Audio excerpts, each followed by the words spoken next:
Luna, you have to run. A new worse villain is coming. Say goodbye, Alpha! The room seals in 2 minutes. We all burn together.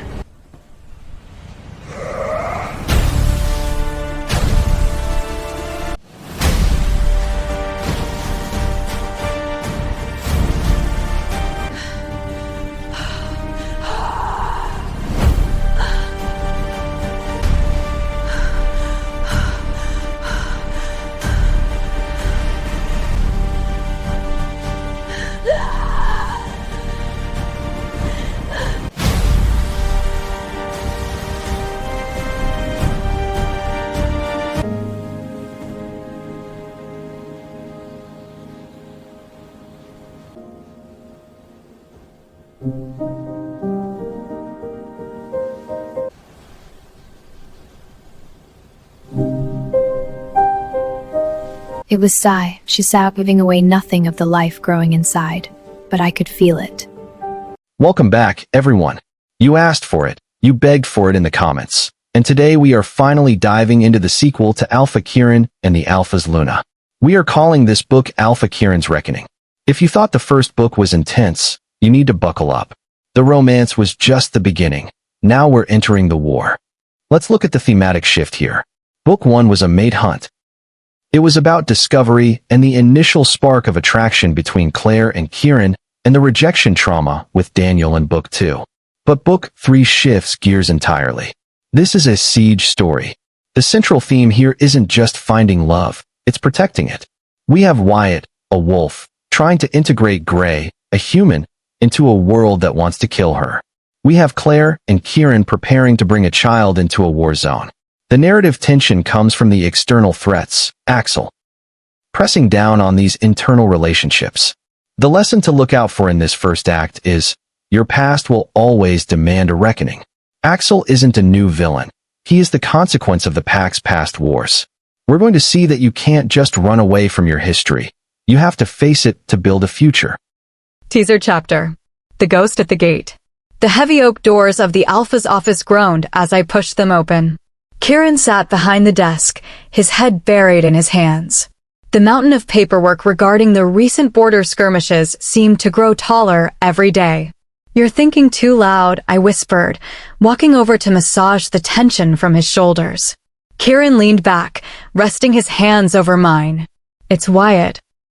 He's trying to keep Gray safe, but the council is pressuring him to reject her. They say a human Luna Beta is a weakness Axel will exploit." "They're wrong," I said fiercely. "Love is a strength. You taught me that." Kieran turned, pulling me into his lap. His green eyes, usually so intense, were soft with exhaustion. "I don't know what I'd do without you, Claire. If I lost you." "You won't," I promised, kissing him. "We won against Daniel. We won against the rejection. We'll win against Axel." Suddenly, the perimeter alarm shattered the moment.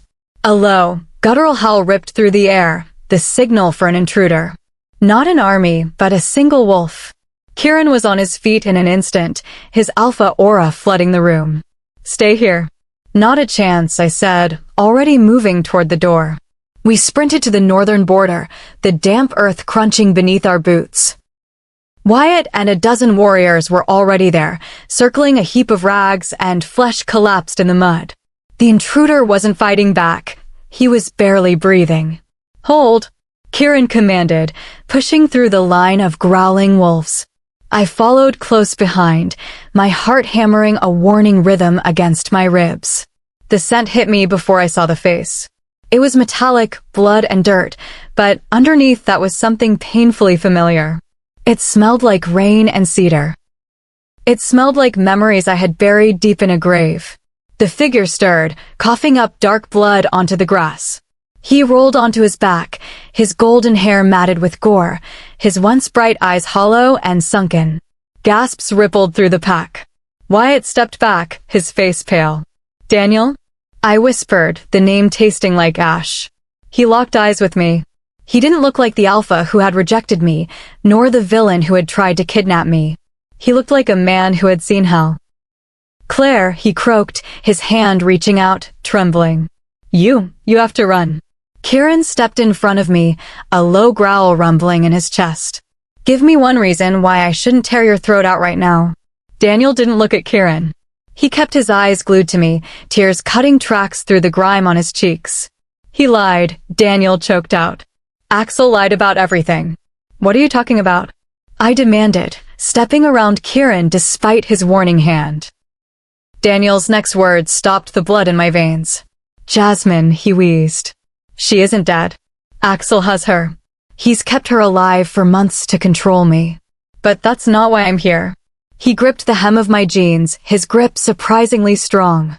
I escaped because I saw what he's building in the labs beneath the compound. It's not just an army, Claire. It's a hybrid. Daniel's eyes rolled back wildly, his voice dropping to a terrified whisper. He took your DNA when you were his prisoner. He didn't just want you for leverage. He wanted to make a replacement. A chaotic rustling erupted from the tree line behind us. He's here, Daniel screamed, looking past me into the darkness of the forest. And she's with him. From the shadows, a figure emerged. She walked with a predatory grace, her eyes glowing a feral, unnatural red. She looked exactly like me, but her smile was cold, empty, and terrifying. Hello, sister, the woman said, her voice a perfect mimic of my own. Chapter 1. The morning sun didn't feel as warm as it used to. Even with the heavy velvet curtains pulled back to let the light flood our bedroom, a chill lingered in the air that had nothing to do with the temperature. I rolled over in the massive king-size bed, my hand instinctively going to the space beside me. Cold. Kieran was gone already. Again. With a sigh, I sat up, my hand drifting to my stomach. It was still flat, giving away nothing of the life growing inside, but I could feel it. A small, fluttering hum of energy that was both mine and Kieran's. A secret we were keeping for just a little longer, until we knew we were safe. He's in the office, my wolf whispered, stretching within my mind. She was anxious today. She hated waking up without him just as much as I did. I threw off the covers and padded into the bathroom. The face staring back at me in the mirror looked tired. Dark circles had begun to bruise the skin under my eyes. A souvenir from the nightmares that still plagued me. Axel wasn't just a rogue leader anymore. He was a ghost that haunted my sleep, promising to return for what he felt was owed. After quickly dressing in a pair of leggings and one of Kieran's oversized shirts, I made my way downstairs. The pack house was unusually quiet for a Tuesday morning. Usually, the smell of bacon and the sound of the warriors bickering filled the halls, but today, the silence felt heavy. I pushed open the heavy oak doors to Kieran's office without knocking. Kieran stood behind his desk, his hands braced against the wood, head hanging low. Wyatt stood opposite him, looking worse than I had ever seen him. His usual impeccable beta appearance was gone, his hair was messy, his eyes bloodshot, and he gripped a coffee mug like it was the only thing tethering him to reality. Both heads snapped up as I entered. Claire, Kieran breathed, the tension in his shoulders dropping instantly. He rounded the desk in a blur of speed, pulling me into his arms before I could fully step into the room. He buried his face in the crook of my neck, inhaling deeply. I didn't want to wake you. I know, I murmured, running my hand through his dark hair. But the bed is cold without you. He squeezed me tighter, his growl vibrating against my chest, before pulling back to look at me. His green eyes were weary. We have reports of movement near the eastern border. Rogues. They're testing our defenses. Axel. I asked, my blood running cold. We don't know, Wyatt answered, his voice rough. They retreat before we can engage. It's a game of cat and mouse, and I'm tired of being the mouse. I looked at Wyatt sympathetically. I knew it wasn't just the rogues keeping him awake. It had been 3 weeks since we let Gray go. 3 weeks since he found his mate, only to realize she was human, terrified of him, and dealing with a family crisis that we couldn't fix without exposing our world. Have you seen her? I asked gently. Wyatt flinched. He walked over to the window, staring out at the training grounds. I watch her. From a distance. Just to make sure she's safe. That's stalking, Wyatt, I said softly. It's protecting, he snapped, spinning around. His eyes flashed gold. Her brother is dealing drugs, Claire. Real, heavy stuff. He owes money to people who don't care that he's a kid. She's working double shifts at that gym just to pay off his debts so they don't break his legs. She's exhausted. She's scared. And I'm supposed to just sit here. You know the rules, Kieran said, his voice firm but laced with sympathy. If you approach her again, if you scare her, we risk exposure. If the council finds out we have a human mate in the pack who knows about us, they'll kill her to keep the secret. Wyatt slammed his fist against the wall, cracking the plaster. I won't let her die. Then we have to be smart, I said, stepping away from Kieran to approach the volatile Beta. We can't kidnap her again. We have to make her come to us. We have to make her trust you. Wyatt laughed bitterly. She thinks I'm a psychopath who locked her in a bedroom. Trust isn't exactly on the table. Maybe not, I said, a plan forming in my mind. But she needs help. And if there is one thing humans can't resist, it's a hero. Chapter 2. Wyatt's POV. The music in the gym was pounding so loud I could hear it from the parking lot across the street. I sat in my black SUV, the tint dark enough to hide me from the world, watching the glass doors. It was 9 p.m. She got off in 10 minutes. I hated this. I hated sitting in the dark like a creep, watching the woman who was designed by fate to be mine, yet couldn't even know I existed. Every instinct in my body screamed at me to march in there, throw her over my shoulder, and take her back to the safety of the pack house. But Claire was right. That would only terrify her.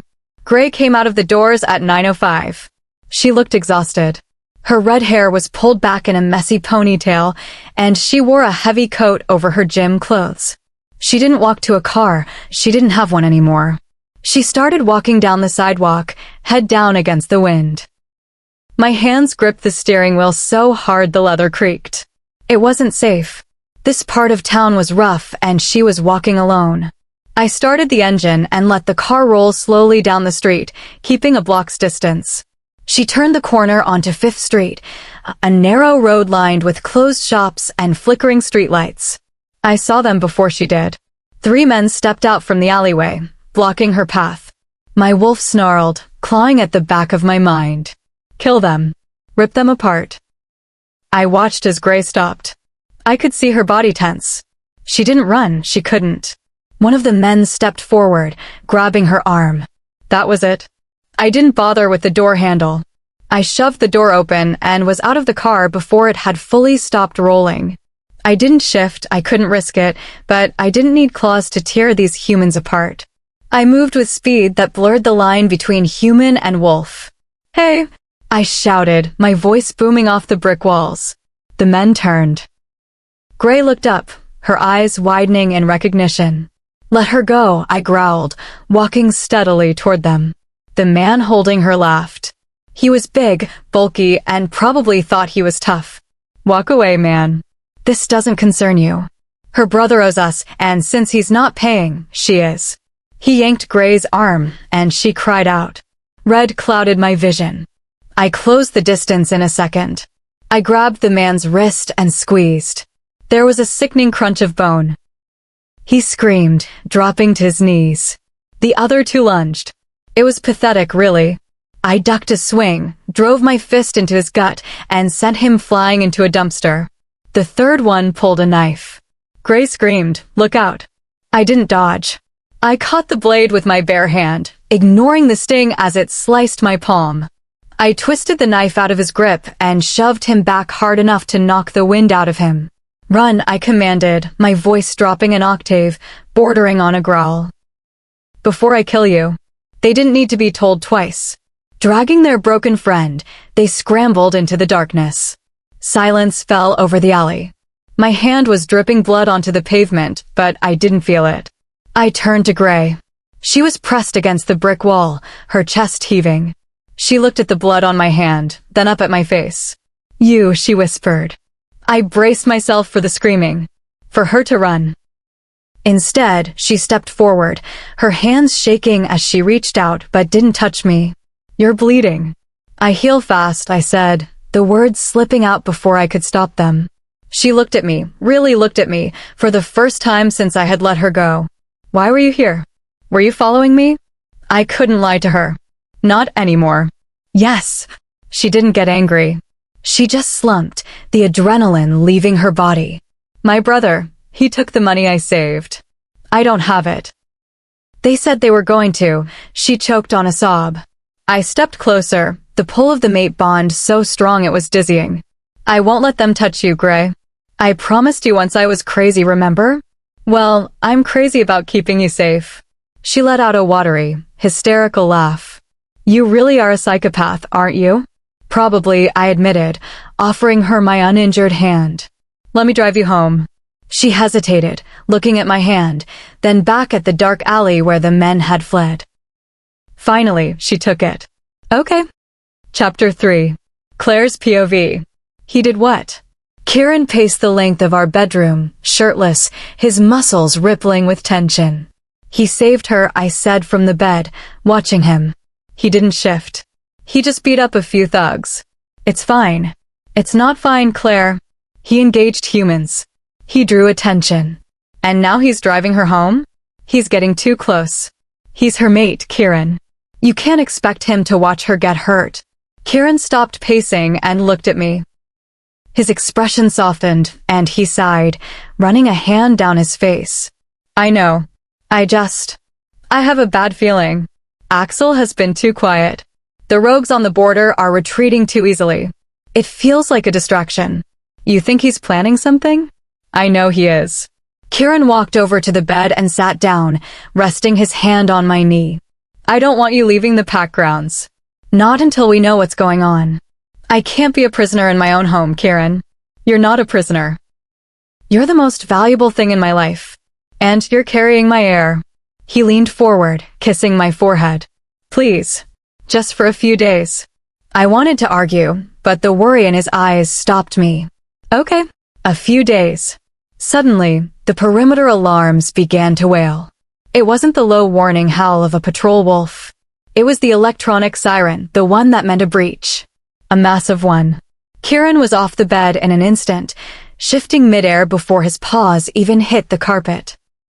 A massive black wolf stood before me, teeth bared, ears swiveled toward the window. Stay here, his voice commanded in my head. Kieran, wait. He didn't wait. He threw himself out of the bedroom window, shattering the glass and landing on the lawn 2 stories below with a heavy thud. I ran to the broken window, looking down. The grounds were swarming. Not with rogues, but with rats. Thousands of them. A sea of black, chittering vermin was flooding the lawn, pouring over the walls. It was unnatural. It was magic. And in the center of the chaos, standing calmly at the edge of the forest line, was a figure I recognized instantly. Axel. He wasn't attacking. He was looking up, right at my window. He raised a hand, waving slowly, and then pointed a finger toward the east. Toward the road leading into town. Toward Wyatt and Gray. My heart stopped. The rogues at the border were a distraction. The rats were a distraction. He wasn't here for me. He knew Wyatt was vulnerable. He knew about Gray. I grabbed my phone, my fingers fumbling as I dialed Wyatt's number. Pick up. Pick up. Pick up. It rang once. Twice. Then a voice answered. But it wasn't Wyatt. Hello, Claire, the smooth, chilling voice of Tobias answered. I believe we have something that belongs to you. A scream echoed in the background. It was Gray. If you want to see the beta or his little human alive again, Tobias purred, I suggest you come alone. Axel is waiting. The line went dead. Chapter 4. Claire's POV. The silence that followed the dial tone was deafening. The phone slipped from my numb fingers, bouncing silently on the plush carpet. Outside, the chaos ended as abruptly as it had begun. The sea of rats didn't scurry away, they simply melted. 1 second, they were swarming the lawn, a black tide of fur and teeth, and the next, they dissolved into puddles of dark, oily sludge. Illusion magic. Axel was still standing at the tree line. He watched me for 1 heartbeat longer, his grin widening, before he turned and vanished into the shadows of the forest. Claire. Kieran vaulted back through the shattered window, landing amidst the shards of glass. His chest was heaving, his claws still extended, and his shirt was shredded, revealing the tense, corded muscle beneath. Dark oil, not blood-stained, his hands. Are you hurt? He was in front of me in a blink, his hands checking my arms, my face, his eyes frantic. The rats. They weren't real. It was a spell. I know, I whispered, my voice trembling. It was a distraction. Kieran froze. The alpha in him sensed my terror instantly. His pupils dilated, swallowing the green iris. What happened? Who was on the phone? It was Tobias, I said, the name tasting like bile. They have Wyatt. And they have Gray. Kieran pulled back as if I'd slapped him. A low, vibrating growl started deep in his chest, a sound so primal it made the furniture rattle. How? Axel knew, I said, tears pricking my eyes. He knew Wyatt would go to her. He used the rats to draw you out, to keep the pack occupied while his witch took them. Tobias said, he said if I want to see them alive, I have to come alone. No, the word was immediate, a command that brooked no argument. Kieran turned away, pacing the room like a caged animal. Absolutely not. You are not going anywhere near Axel. Kieran, they'll kill them.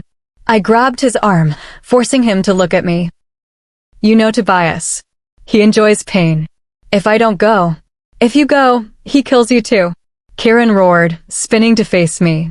And he takes our child. Do you think I can survive that? Do you think I can let you walk into a trap set by the monster who murdered my parents? I'm not asking you to let me walk in alone, I said, steadying my voice despite the fear hammering in my heart. I'm asking you to help me set a trap of our own. Kieran stared at me, his chest rising and falling rapidly. The gold flecks in his eyes swirled violently. He closed his eyes, taking a deep, shuddering breath, fighting for control. When he opened them again, the feral rage was replaced by a cold, deadly calculation. Where? He asked. He didn't say, I realized, panic flaring again. He just said Axel is waiting. I know where, Kieran said, his voice dropping to a lethal whisper. He walked to the wall map of the territory. The old textile mill on the river. Axel's father used to run a smuggling ring out of the basement tunnels. It's the only place with wards strong enough to hide a witch like Tobias from my senses. He turned to the door, shouting for his beta. Leland, get the enforcers. Full tactical gear. No hulls. We hunt in silence tonight.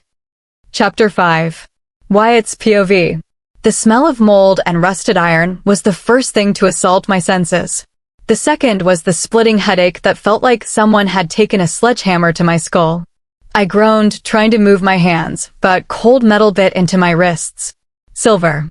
The burning sensation was immediate, sizzling against my skin, weakening my wolf until he was nothing but a distant whimper in my mind.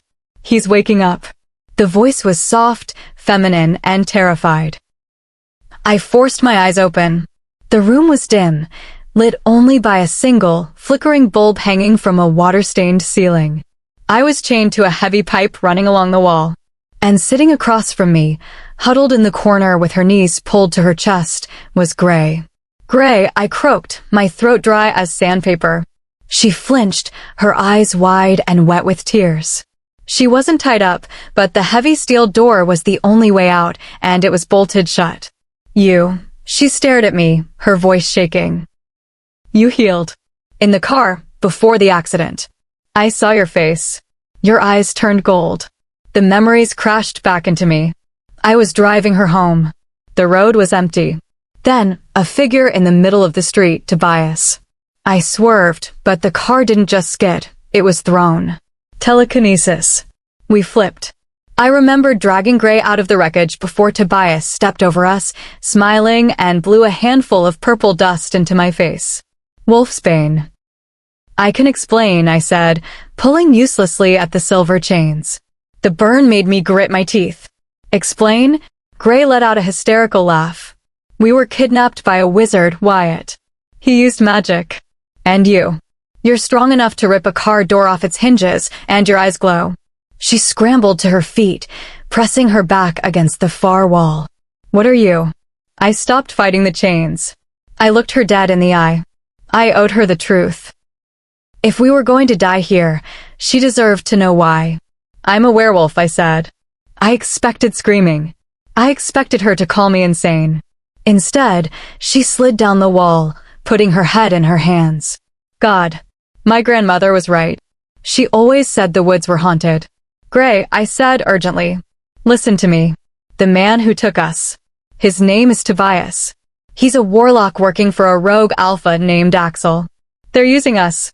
Using us for what? She whispered, looking up. To get to my alpha. And his mate, Claire. So we're bait, she concluded, her voice devoid of hope. I won't let them hurt you, I vowed, the promise vibrating in the air. I will get these chains off, and I will rip out the throat of anyone who tries to touch you. How? She asked, pointing at my sizzling wrists. You can't even move. Before I could answer, the heavy steel door groaned open. Tobias stepped in. He wore an immaculate gray suit that looked out of place in the grime of the dungeon. He held a silver cane, and his smile was sharp enough to cut glass. So touching, Tobias drawled.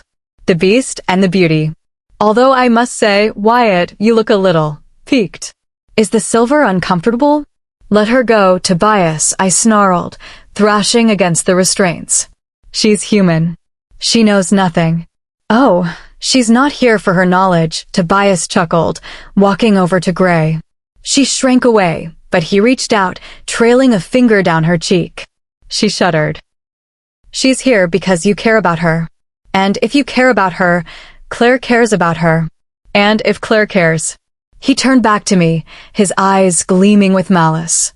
Then Claire will come. And when she does, we will finally have the key to destroying your precious pack forever. Chapter 6. Claire's POV. The mill loomed against the night sky like the skeleton of a dead beast. Broken windows stared down at us like hollow eyes, and the sound of the rushing river nearby did little to mask the eerie silence coming from the building.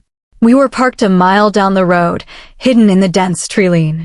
Remember the plan, Kieran said, his voice low and tight. He was fastening a tactical vest over his chest, covering the scars from his last battle with Axel. You walk in the front. You keep them talking. We come in from the river tunnels.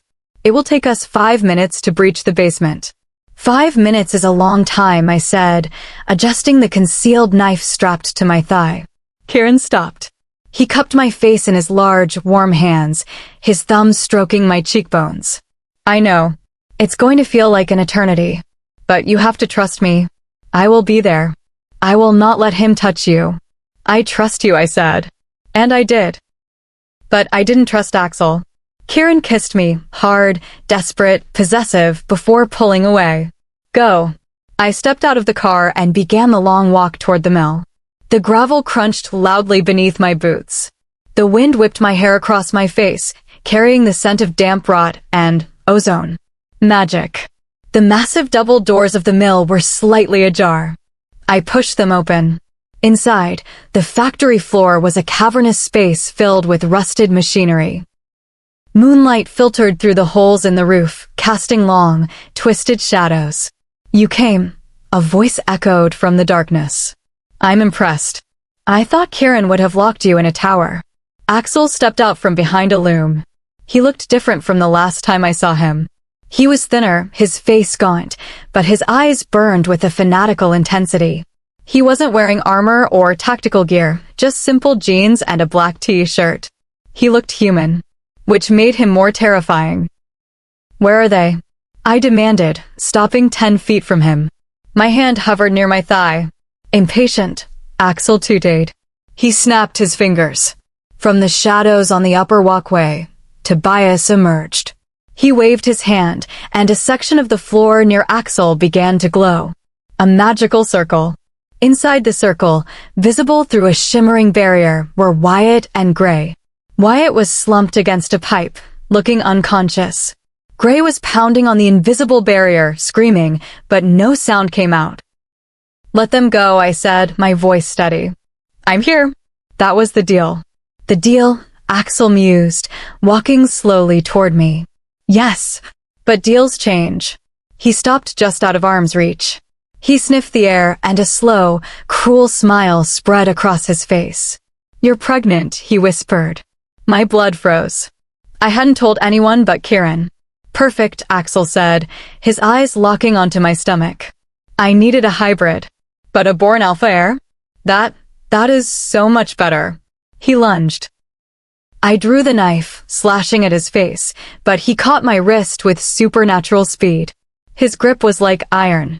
He twisted, and the knife clattered to the floor. He yanked me against his chest, his hand clamping over my throat. "Kieran!" I screamed. "He can't hear you," Axel hissed in my ear. "And even if he could, he's a little busy." An explosion rocked the building. Not from the river tunnels below, but from the roof above.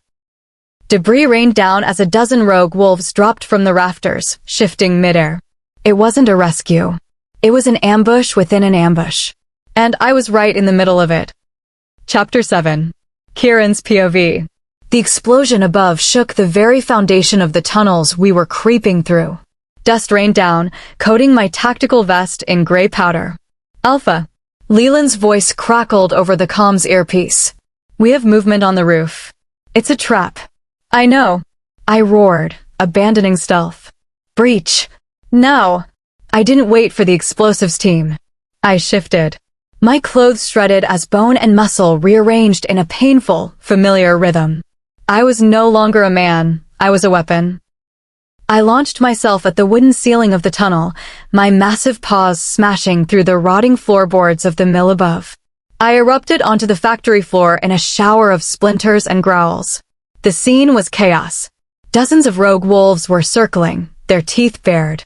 And in the center, Axel had Claire. He was holding her by the throat, a knife in his other hand. My vision went red. A rage so pure, so consuming, flooded my veins that I barely recognized my own thoughts. "Kill." I charged. A rogue wolf, a mangy brown male, tried to intercept me. I didn't even slow down. I snapped my jaws around his neck, tossing him aside like a rag doll without breaking stride. Axel saw me coming. He didn't look scared, he looked delighted. Finally, he shouted over the din of battle. He shoved Claire away hard. She tumbled across the concrete floor, sliding toward the edge of a rusted vat. Axel shifted. He was huge, his fur mottled gray and white, scarred from 1,000 battles. He met my charge head-on. We collided with the force of a freight train. Teeth clashed against teeth, claws raking against fur. We rolled across the factory floor, smashing into machinery. He was strong, unnaturally so. I could taste the metallic tang of magic on his fur. Tobias had enhanced him. "Claire." I projected the thought, desperate to reach her mind. "Get to Wyatt. Get them out." I couldn't look to see if she obeyed. Axel lunged for my throat, his jaws snapping inches from my jugular. I shoved him back, rearing up on my hind legs to swipe at his face, but he was fast. He ducked and sank his teeth into my shoulder. Pain flared, hot and sharp, but I used it. I twisted, locking my jaws onto his ear and ripping. Axel howled, shoving me back. We circled each other, chests heaving, blood dripping onto the concrete. Around us, my enforcers were pouring through the hole I'd made, engaging the rogues. The air was thick with the sounds of snarling, tearing flesh, and the stench of blood. But above it all, I heard a sound that made my blood run cold. Tobias was laughing. Chapter 8. Gray's POV. I had never seen a monster before tonight. Now, I was watching 20 of them tear each other apart. The noise was deafening. It wasn't like the movies. It was wet, visceral, and terrifying. "Wyatt," I sobbed, pounding on the invisible wall of the cage again. "Wyatt, wake up. Please." Wyatt was still slumped against the pipe, his head lolling on his chest. The silver chains around his wrists had burned his skin raw. He looked dead. "He can't hear you, darling," the man in the suit, Tobias, said. He was standing on the walkway above us, looking down at the carnage like he was watching a play. He raised his hand, pointing his cane at the fighting wolves. Bolts of purple lightning shot from the tip of the cane, striking the wolves wearing tactical vests, Kieran's men. They yelped, convulsing as the magic hit them. He was cheating. He was slaughtering them. I looked around the magic circle. It was a shimmering dome of light. There was no door, no key. But I remembered something my grandmother used to say about energy. Everything is grounded, Gray. Even lightning has to hit the ground. I looked at the floor. The glowing circle was drawn in something that looked like chalk, but it was humming. A few feet away, outside the circle, a rusted water pipe was leaking, a puddle slowly inching toward us. Water. Water conducts electricity. Or shorts it out. I stripped off my heavy coat. It was thick, absorbent wool. I looked at Wyatt.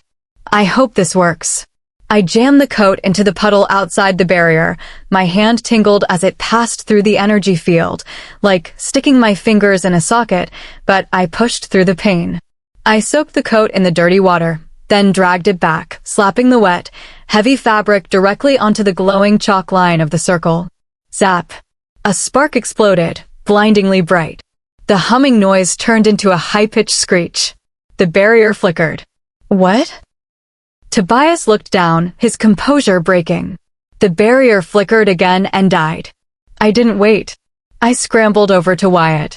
I didn't have a key for the chains, but I saw the bolt securing the chain to the wall. It was rusted almost all the way through.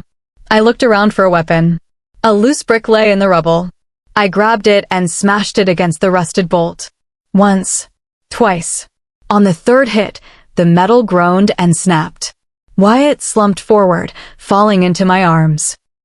He was heavy, burning hot. Wyatt! I screamed, shaking him. Wake up! You have to fight. His eyelids fluttered. The gold in his irises was dim, but it was there. He looked at me, then at the broken chain, then at the chaos around us. Gray, he rasped. Get up! I pulled his arm over my shoulder. Suddenly, a shadow fell over us. I looked up. A rogue wolf had broken away from the fight. It stood 5 feet away, snarling, drool dripping from its jaws. It crouched, ready to spring. I froze. I couldn't drag Wyatt fast enough. The wolf leapt. But before it could reach me, a blur of motion slammed into it. It was Wyatt. He hadn't shifted, he was too weak. But he had moved with that impossible speed again. He tackled the wolf in human form, roaring with a sound that was entirely animal. He jammed his thumbs into the wolf's eyes. The creature yelped, thrashing, but Wyatt didn't let go until he snapped its neck with a sickening crack. Wyatt stood up, panting, blood, not his, covering his shirt. He looked terrifying. He looked beautiful. He turned to me, offering a bloody hand. Run. Chapter 9. Claire's POV. My lungs burned. I had managed to crawl behind a heavy loom when Axel threw me, narrowly avoiding being trampled by the fighting wolves. I saw Wyatt and Gray break free. I saw Wyatt kill a wolf with his bare hands. Go! I screamed at them across the warehouse. Get out! Wyatt looked at me, conflict warring in his eyes. He wanted to help his alpha. But he looked at Gray, shivering and terrified beside him, and his duty shifted. He nodded once at me, grabbed Gray's hand, and bolted toward the back exit. Good. They were safe. Now I just had to survive. Axel and Kieran were still locked in combat in the center of the room. They were a whirlwind of fur and teeth, destroying everything in their path. Kieran was bigger and stronger, but Axel was faster, enhanced by the magic. Kieran was bleeding from a dozen wounds. I scanned the room for a weapon. My knife was gone. Then I saw him. Tobias. He was still on the walkway, raising his cane to strike Kieran with another bolt of lightning while Kieran's back was turned. No, I didn't think. I scrambled up the rusted metal stairs to the walkway. The metal grated under my boots, alerting him. Tobias spun around, his eyes widening. You foolish girl. He aimed the cane at me. I dove.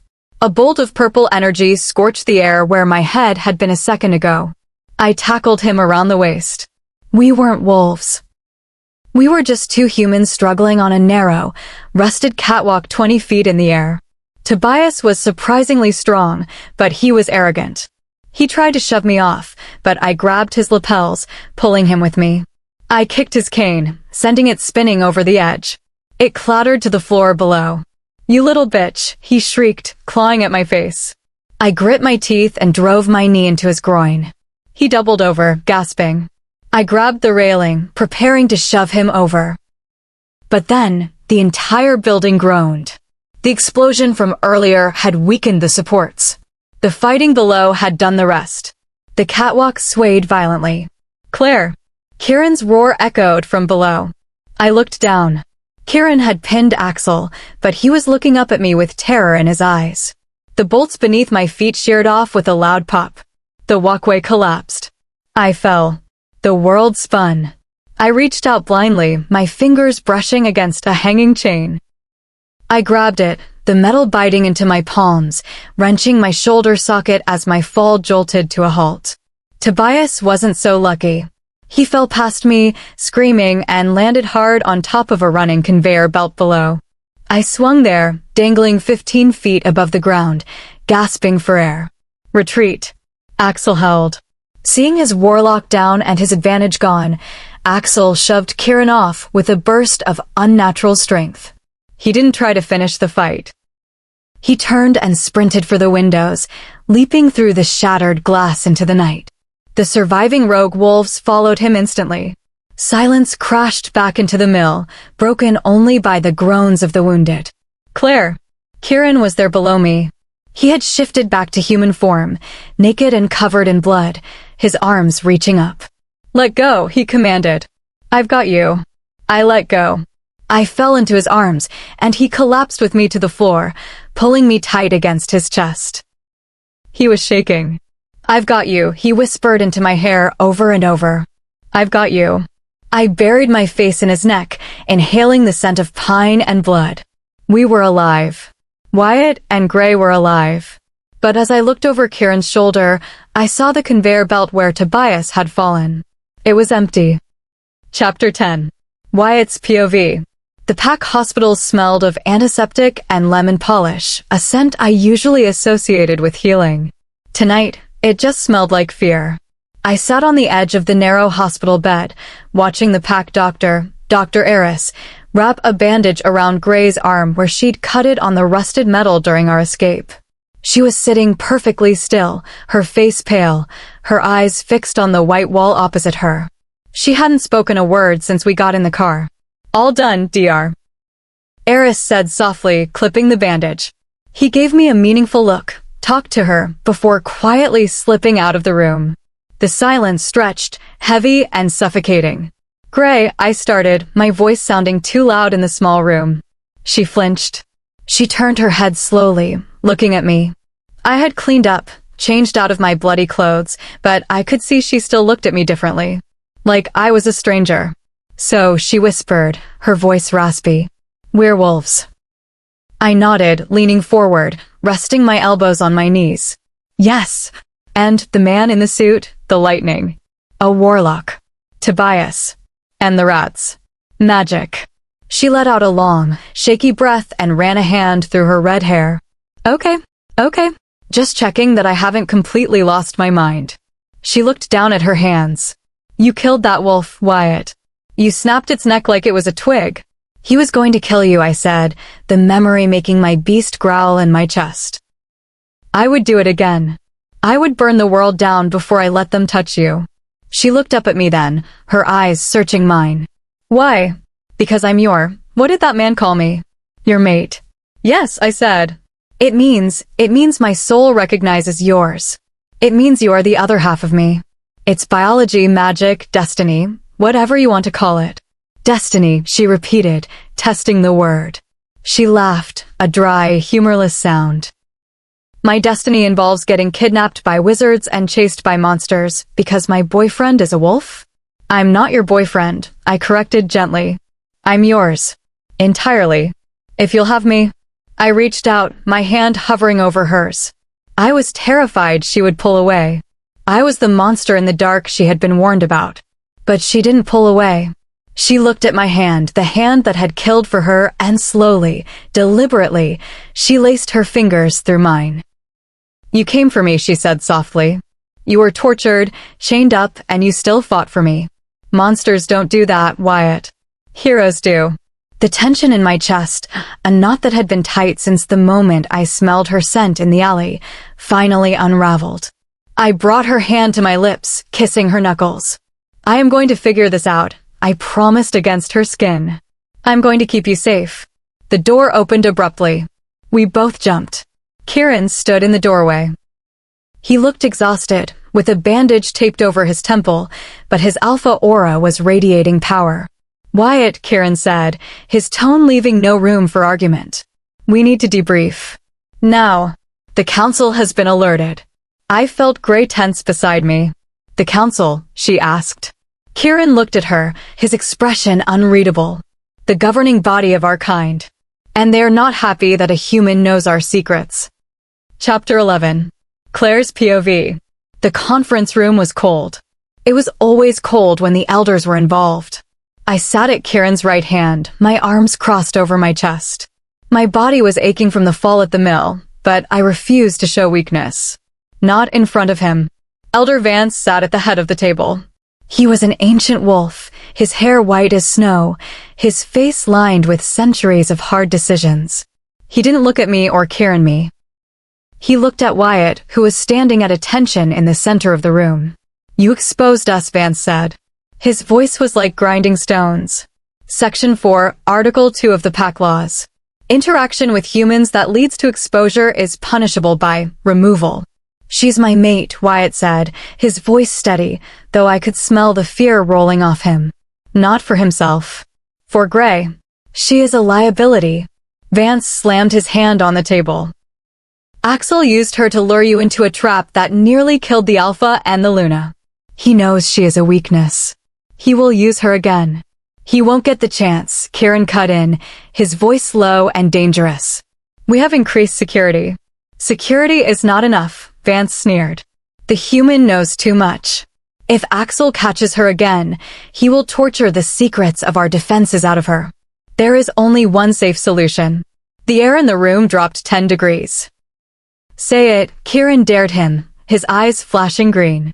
Say what you're thinking, Vance. We wipe her memory, Vance said coldly. Or we eliminate the threat. Wyatt growled. It wasn't a human sound.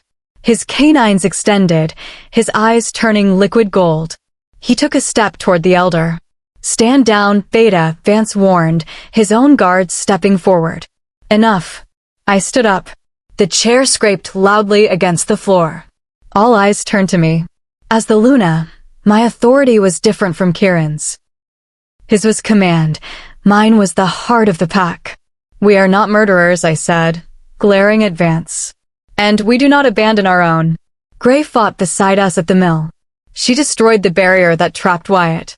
She saved his life. If she hadn't acted, your Beta would be dead, and Axel would have killed us all. Vance narrowed his eyes. She is human, child. She does not belong. She belongs to Wyatt, I shot back. And Wyatt belongs to this pack. Therefore, she is pack. And if you threaten a member of the perilous pack, Elder Vance, you don't just answer to the Alpha. You answer to me. I place my hand protectively over my stomach. And you answer to the future of this pack. Vance's gaze dropped to my stomach. His expression faltered. The pregnancy was still a secret to most, but the elders suspected. He knew that challenging a pregnant Luna was a crime against nature in our world. He sat back, smoothing his tie. Very well. She remains. Under house arrest. She does not leave the grounds. She speaks to no one outside. If she breaks these rules, I will handle it personally. Understood, Kieran said tightly. Vance stood up and swept out of the room, his guards trailing behind him. The door clicked shut. Wyatt let out a breath, his knees buckling slightly. Thank you, Luna. Don't thank me yet, I said, sinking back into my chair, the adrenaline fading to leave me exhausted. Vance is right about one thing. Axel will come for her again. But that's not what I'm worried about. Kieran turned to me. What is it? Axel said something at the mill, I whispered, looking at my husband. He knew I was pregnant, Kieran. He said he needed a hybrid. But then he said, a born alpha heir is so much better. Kieran went still. He's not building an army to destroy us, I realized, the horror dawning on me. He's building a vessel. He wants our baby. Chapter 12. Kieran's POV. He wants our baby. The words echoed in my mind as I walked down the hallway toward our private quarters later that night. The rage was a living thing inside me, clawing at my ribs, demanding I go out and hunt Axel down right now. But I couldn't. I had to be here. I had to be the anchor. I opened the door to find Claire sitting on the window seat, staring out at the moonlit forest. She wore a silk nightgown, her hand resting absently on her stomach. I walked over and knelt in front of her. "You should be sleeping." "I can't," she said, not looking away from the trees. "Every time I close my eyes, I see him. Tobias. Falling." "We didn't find a body, Claire," I said gently. She looked at me sharply. "I know. Which means he's alive. Which means they're regrouping. We will be ready. Will we?" She turned to me, fear swimming in her eyes. "Kieran, why does he want the baby? What does a hybrid mean in this context?" "Werewolves are born, not made. You can't just mix DNA like a science experiment." Actually, a voice came from the doorway. "You can." We both turned. Dr. Eris was standing there, holding a thick, leather-bound folder. He looked apologetic for intruding, but his face was grave. "Alpha, Luna," he nodded. "I ran the blood work you asked for on the samples we recovered from Axel's claws during the fight." And I stood up, placing myself between Claire and the news, whatever it was. "The blood wasn't just wolf blood," Dr. Eris said, opening the file. He pulled out a chart that looked like a chaotic scramble of lines. It was modified. Heavily. It contained traces of vampire venom. Claire gasped. "Vampires are extinct. They died out centuries ago." "Apparently not," Eris said grimly. "Or Axel found a source. But that's not the disturbing part. The venom was stabilized using something else. Something human." He looked at Claire. "When you were captured by Axel in the first book, when he held you those weeks, he took blood samples from you, didn't he?" Claire nodded slowly. "Yes. Every day. He was mapping your genome," Eris explained. "You have a genetic anomaly, Claire. It's why you were able to resist the Alpha command for so long. It's why your wolf is so unique. Axel is trying to replicate that resistance. He's trying to create a soldier that cannot be commanded by an Alpha." The room spun. A soldier that couldn't be commanded. An army that wouldn't bow to me, or the council, or anyone. "But he failed," Eris continued. "The subjects, they're unstable. They die quickly. That's why he needs the baby." Eris closed the folder. "A child born of 2 alphas, carrying your genetic anomaly, wouldn't just be a strong wolf. It would be the key to stabilizing the serum. The baby's blood could make his army immortal." I felt Claire's hand grip my arm. Her fingers dug into my skin. "He wants to harvest our child," she whispered, her voice trembling with fury. Over my dead body, I snarled.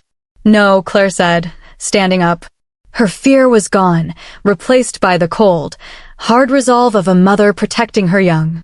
Her eyes glowed a fierce, bright amber. Over his dead body. Chapter 13.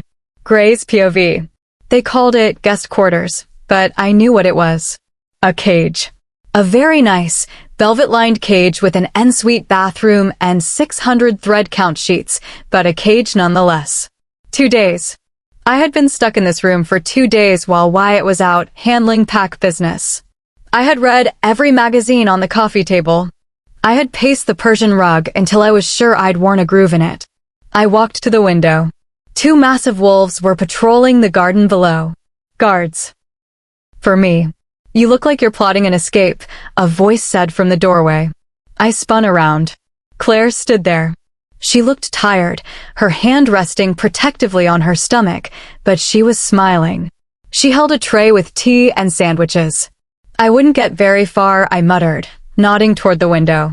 "Your dogs are very attentive." Claire laughed, setting the tray down. "They prefer enforcers. And they aren't just guarding you, Gray. They're guarding us. We're all targets right now." She sat on the edge of the bed and patted the space beside her. "I brought lunch. And I brought company that isn't terrifyingly large and hairy." I sat down, taking a cucumber sandwich. "Where is Wyatt?" "With Kieran." They're interrogating a rogue we caught near the border, trying to find out where Axel is getting his supply of ingredients. I chewed slowly. Ingredients? You mean for the magic stuff? Claire hesitated, then sighed. You're part of this now. You deserve to know. She explained it all, the vampire venom, the genetic experiments, the hybrid army Axel was trying to build using her DNA and the babies. As she spoke, she pulled out a file Dr. Eris had given her photos of the vials found at the mill. It's this symbol, Claire said, pointing to a blurry label on a smashed vial. We can't identify it. It looks like a snake eating a star, but it doesn't match any pack or coven insignia we know. I leaned in to look. The photo was grainy, but the logo was distinct. A serpent coiled around a jagged star. My blood ran cold. I know that symbol, I whispered. Claire froze. What? My brother, I said, my voice shaking. Before I got dragged into all this, he was selling stuff. Bad stuff. Performance enhancers for underground fighters. He called it Red Star. The pills, they had this stamp on them. I looked up at Claire, the realization hitting me like a truck. Axel isn't getting this stuff from some magical source in the woods, Claire. He's buying it. From the human black market. Claire grabbed the file, her eyes wide. If it's coming from the human market, we can track it. We have bank accounts, shipping manifests. I can do better than that, I said, standing up, a newfound purpose coursing through me. I know where my brother's supplier hangs out. It's a club downtown called The Pulse. If Axel is buying in bulk, that's where the deal is happening. Claire stood up, a fierce grin spreading across her face. Grab your coat, Gray. We're going to see the Alpha. Chapter 14. Kieran's POV. Absolutely not. I slammed my hand on the desk. You are not going to a human nightclub.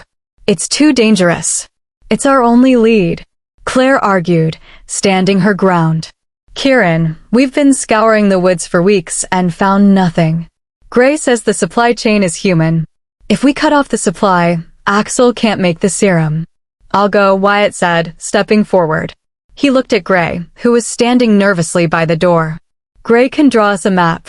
She stays here. Gray stepped forward, her chin lifted. A map won't help you get into the VIP section. You need a password. And you need a face they trust. My brother worked for these people. They know me. I looked at Wyatt. He looked torn. He wanted to protect her, but he knew she was right. We were running out of time. Every day Axel was out there, he was getting closer to perfecting the weapon that would come for my child. Fine, I growled. But we do this my way. Wyatt, you stick to her like a shadow. Leland, take a team and secure the perimeter. I'll be inside with you. 2 hours later, the base of the pulse was vibrating in my chest. The club was a sensory nightmare, strobe lights, sweating bodies, the smell of alcohol and cheap perfume masking the scent of fear and desire. I wore a black leather jacket, trying to look like a patron, but my wolf was on edge. Too many people. Too many variables. Wyatt and Gray walked ahead of me. Gray had transformed. She wore a sleek black dress and dark makeup. She looked confident, dangerous even. Wyatt had his arm around her waist, his eyes scanning every face in the crowd for a threat. We reached the heavy velvet rope of the VIP section. A massive bouncer crossed his arms. Private party, he grunted. Gray didn't flinch. She stepped up, leaning close to the bouncer. I'm looking for Silas, she shouted over the music. Tell him Red Star sent me. The bouncer looked her up and down, then tapped his earpiece. He listened for a moment, then unhooked the rope. He's in the back office. Just you. He pointed a thick finger at Gray. The boyfriends stay here. Wyatt bristled. I put a hand on his shoulder, squeezing hard. Wait, I commanded through the mind link. Let her get the door open. Gray nodded at us, a small, terrified movement, and walked into the dark hallway alone. We waited. 10 seconds. 20. Then, a scream echoed from the back room. I didn't wait for an invite. I kicked the door in. The office was in chaos. Gray was pressed against the wall. A man, Silas, was standing behind his desk, but he wasn't human. Not entirely. His skin was gray, his veins black. He was holding a gun, but his hand was shaking violently. "Wolves," Silas hissed, his voice sounding like wet gravel. "He said you wouldn't find me here." "Who said?" I roared, stepping into the room, my alpha aura flooding the space, dropping the temperature instantly. Silas laughed, a manic, choked sound. He raised the gun not at me, but at his own head. "The master," he gargled. "He doesn't leave loose ends." "Stop him," Wyatt shouted. But before we could move, Silas's eyes rolled back. He convulsed. Black foam erupted from his mouth, and he collapsed onto the desk, dead before he hit the wood. Poison. A failsafe. Damn it. I slammed my fist into the wall. "Look," Gray whispered. She pointed to the laptop open on the desk. On the screen was a shipping manifest. It showed a massive delivery of Red Star chemical precursors scheduled for tonight. Destination: Blackwood Docks. Warehouse 4. I looked at Wyatt. A savage grin spread across my face. "We have a location." Chapter 15. Wyatt's POV. The docks were shrouded in fog. The smell of salt water mixed with the scent of oil and dead fish. It was the perfect place for a dirty deal. We had left Gray in the car with 2 enforcers a mile back. I hated leaving her, but this was going to be a bloodbath. Kieran crouched beside me on the roof of Warehouse 3, overlooking the target. "Heat signatures inside," Kieran whispered, his eyes glowing green in the dark. 12 tangos. Heavily armed. Humans. And the cargo? Loading it onto a boat now. If that boat left the harbor, Axel would have enough serum to build an army of thousands. We couldn't let it leave. "We strike on 3, Kieran commanded. "I take the boat. You take the warehouse. Leave no one standing." "With pleasure." 1. I felt the shift ripple through me, my bones snapping and reshaping. 2. The first sprouted, thick and tawny. My senses sharpened to a razor's edge. 3. We launched off the roof. I crashed through the skylight of Warehouse 4, landing in the middle of a crate. Wood splintered. The men below screamed, raising their assault rifles. I was a blur of teeth and claws. Bullets whizzed past me, one grazing my flank, but the pain only fueled the rage. I tore through the mercenaries, flipping tables, smashing crates. These men were selling poison to kill my family. They deserved no mercy. Outside, I heard the roar of Kieran's wolf and the sound of metal tearing as he dismantled the boat's engine. Silence fell over the warehouse.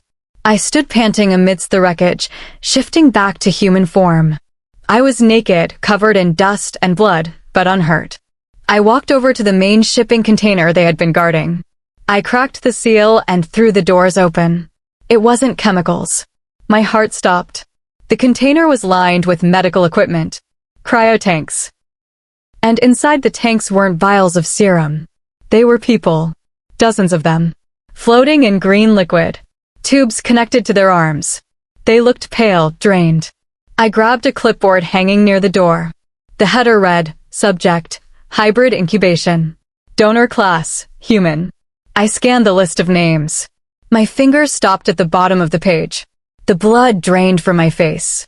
Subject 45, Cameron Miller. Miller. Gray's last name was Miller. "Kieran," I shouted, running out to the dock.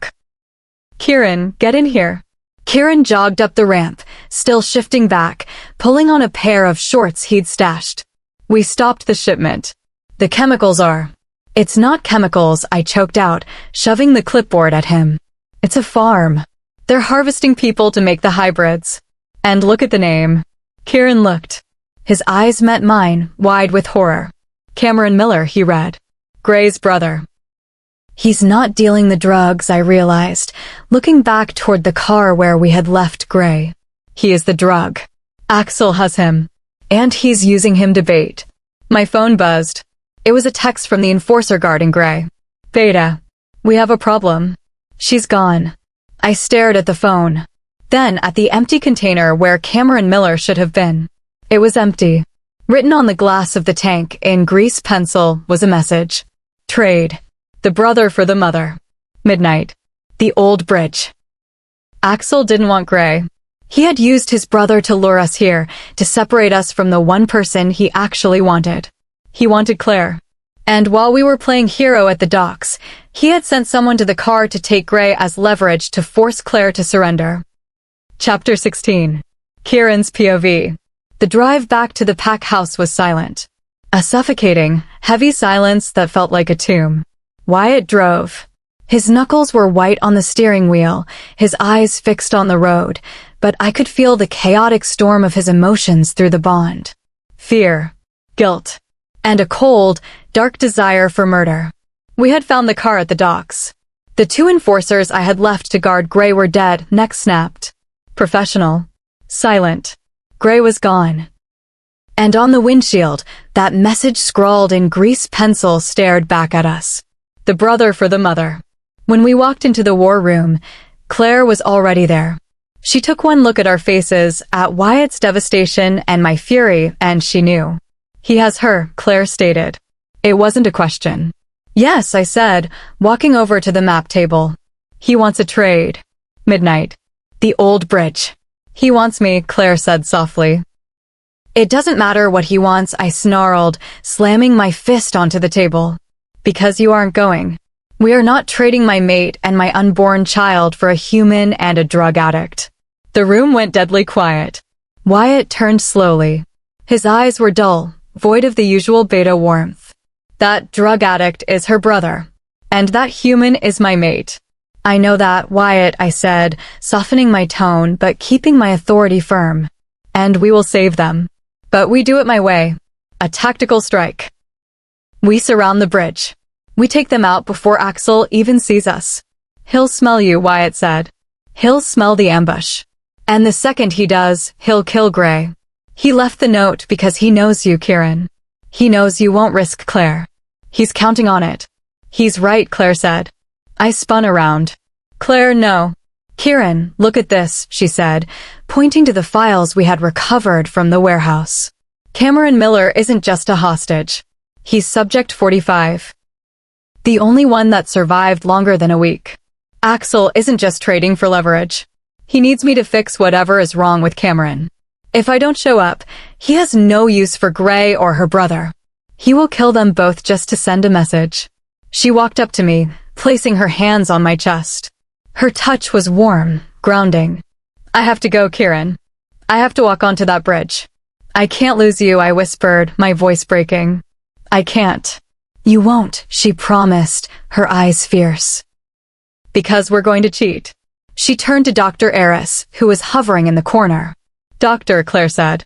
You said the vampire venom makes the hybrids unstable? Volatile. Yes, Luna, Dr. Eris nodded. Their blood boils. They eventually explode or go mad. And what happens? Claire asked, a dangerous smile forming on her lips, if you introduce pure silver nitrate into that volatile blood. Dr. Eris blinked. It would catalyze. Violently. It would be like lighting a match in a gas tank. Good, Claire said. She looked at me. We don't need an ambush, Kieran. We just need a bomb. And I'm going to walk it right up to him. Chapter 17. Claire's POV. The old bridge was a relic of a forgotten time, a massive iron structure spanning the raging river that separated our territory from the rogue lands. Fog clung to the rusted beams, thick and impenetrable. It was 11:55 p.m. I stood at the south end of the bridge. I wore a heavy wool coat against the chill, hiding the small, pressurized injector Dr. Eris had strapped to my arm. I'm right here, Kieran's voice whispered in my ear. He wasn't beside me. He was in the water, clinging to the underside of the bridge, masking his scent with the river muck. Wyatt was on the north tower, a sniper rifle trained on the center of the span. I know, I whispered back. I started walking. My boots echoed on the metal grating. Clang, clang, clang. Halfway across, a figure emerged from the fog. Axel leaned against the railing, looking relaxed. Too relaxed. Beside him, kneeling on the wet grate with a bag over her head, was Gray. And behind them was a wheelchair. In it sat a young man, Cameron. He looked sick. His skin was translucent, gray veins pulsing beneath the surface. He was strapped to the chair, his head lolling. Punctual, Axel smiled, pushing off the railing. I appreciate that in a Luna. Let her go, Axel, I called out, stopping 10 feet away. I'm here. That was the deal. Axel tooted. Closer, Claire. I need to smell that precious blood of yours to make sure it's really you. No decoys. I took a breath and stepped forward. 5 feet. 3 feet. I could smell the rot coming off Cameron. He smelled like death and chemicals. Cut her loose, I commanded. Axel nodded to a rogue wolf standing in the shadows. The wolf stepped forward and sliced the ropes binding Gray's wrists. He yanked the bag off her head. Gray gasped, sucking in air. She looked bruised, terrified, but alive.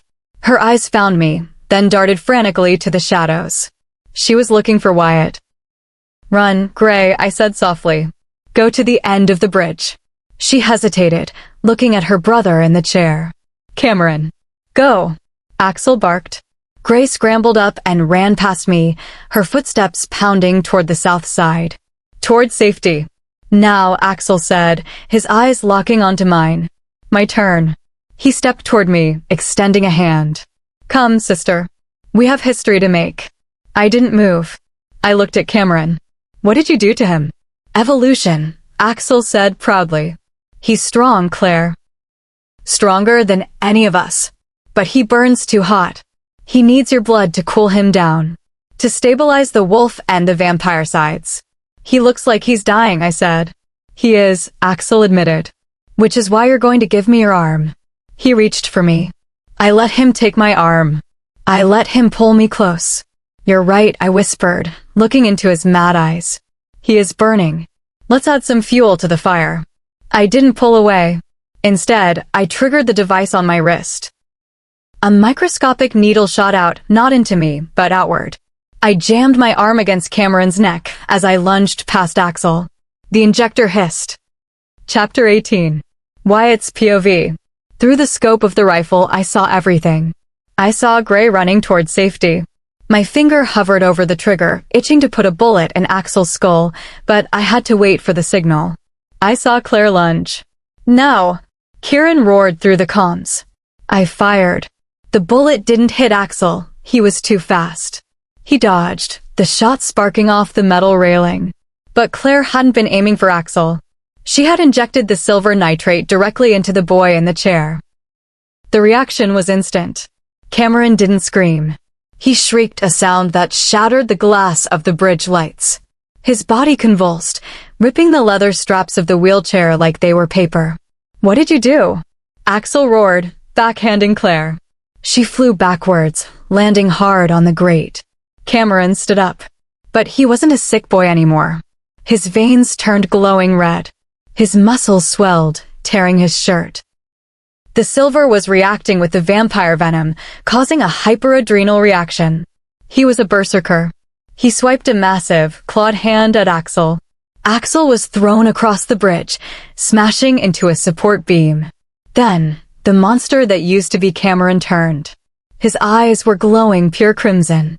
He didn't see friends or foes. He just saw movement. He saw Gray running away. With a roar, the creature launched itself down the bridge, moving faster than any wolf I had ever seen. Gray! I screamed, dropping the rifle and vaulting over the tower railing. I shifted in midair, landing on the bridge with a heavy thud. I scrambled for traction, sprinting toward her. Gray turned, hearing the roar. She saw her brother, this hulking, glowing nightmare, barreling toward her. She froze. Run! I projected the thought, pushing my legs faster, my lungs burning. I wasn't going to make it. He was too fast. Cameron leapt, claws extended, aiming to tear her apart. Suddenly, a massive black shape erupted from the river below. Kieran. He smashed through the rusted grating of the bridge floor, catching Cameron in midair.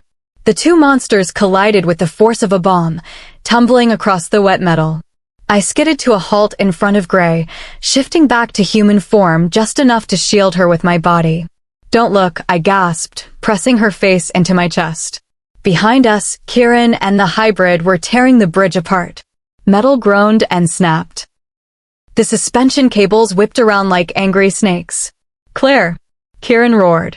I looked up. In the chaos, Axel had recovered. He stood over Claire, who was dazed on the ground. He grabbed her by the hair, hauling her up. He held a knife to her throat, grinning manically at us. The experiment is a failure, Axel shouted over the wind. But the incubator is still viable. He dragged Claire toward the edge of the bridge. Below them, the river raged, swollen and black. "Say goodbye, Alpha," Axel yelled. He didn't stab her. He jumped. Holding Claire tight against him, Axel threw himself off the bridge, plummeting into the dark, icy water below. "No!" Kieran screamed, throwing the hybrid off him and scrambling to the edge. He looked down. Nothing but black water and white foam. They were gone. Okay, take a breath. That bridge scene? Absolute chaos. We just witnessed a failed trade, a hybrid monster transformation, and a major cliffhanger with Axel and Claire plunging into the river. This is the all hope is lost moment of the story. Let's analyze the villain Axel. Usually, in werewolf tropes, the rogue alpha wants territory or power. But here, we discover Axel is dying. He's injecting himself with vampire venom and needs the baby as a cure. This changes him from a generic villain to a desperate animal. A villain who wants to rule the world is predictable. A villain who just wants to live is unpredictable and dangerous. Also, notice the juxtaposition. Kieran is fighting to save a life, Gray's, while Axel is willing to sacrifice anyone to save his own. It highlights the difference between a true alpha and a tyrant. The lesson here is about trust versus control. Kieran wanted to control the situation with a sniper team, but Claire knew she had to step onto the bridge to expose the truth. Sometimes, doing the right thing means taking a risk that logic tells you is unsafe. True love requires stepping onto the bridge, even when you don't know if it will hold. Chapter 19. Kieran's POV. The water hit me like concrete. I had shifted midair, my wolf form designed to take the impact, but the river was brutal. The current was a churning, black beast, swollen from the rains, dragging debris and ice downstream at breakneck speed. "Claire!" I screamed through the bond. Silence. Just a cold, empty static where her presence usually hummed. I kicked against the current, my eyes burning as I searched the murky depths. I saw nothing. No Axel. No Claire. Just the endless dark. Above me, the bridge was still chaotic. I could hear the metal screeching and the inhuman roars of the hybrid. Wyatt was up there, alone, with a monster and his human mate. I had to choose. Save my pack? Or find my wife? It wasn't a choice. It was never a choice. I dove deeper, letting the current take me, scanning for any heat signature. But the river was freezing. It masked everything. Suddenly, a massive shape splashed into the water next to me. It was the hybrid. Cameron. He hadn't fallen, he had been thrown. Wyatt must have used the sniper rifle to blast him off the bridge. The creature thrashed in the water, his glowing red veins sizzling as the cold hit them. He wasn't swimming, he was sinking, too dense, too heavy. I snarled, paddling toward him. If Axel was gone, this thing was my only lead. I grabbed the hybrid by the scruff of his neck, hauling his massive weight to the surface. He clawed at me, delirious, shouting gibberish. "The gate." Cameron shrieked, water pouring from his mouth. He took her to the gate. I slammed him against a floating log, pinning him. Where is the gate?" Cameron's eyes rolled back, the red glow fading to a dull, sick gray. "Under the roots." Then he went limp. I looked downstream. The river bent sharply around a massive cliff face known as Dead Man's Curve. Ancient trees grew out of the rock there, their roots twisting down into the water like skeletal fingers. Under the roots. I hauled Cameron's unconscious body to the muddy bank, dumping him unceremoniously. "Wyatt," I projected, my mental voice jagged with panic. "I'm here," Wyatt responded instantly. "Gray is safe. I'm coming to you." "Secure the hybrid," I commanded. "I'm going to Dead Man's Curve." "Kieran, that's suicide," Wyatt warned. "The undercurrents there pull everything down into the caves. Nothing comes back up." "Then that's where I'm going." I didn't wait for his argument. I turned and leapt back into the freezing hell of the river. Chapter 20. Claire's POV. I didn't drown. I was being dragged. My lungs were burning, screaming for air, but Axel's hand was clamped over my mouth, holding me underwater. We were moving fast, unnaturally fast, pulled along by the current, but Axel was guiding us. We hit something hard, rock. Axel yanked me upward.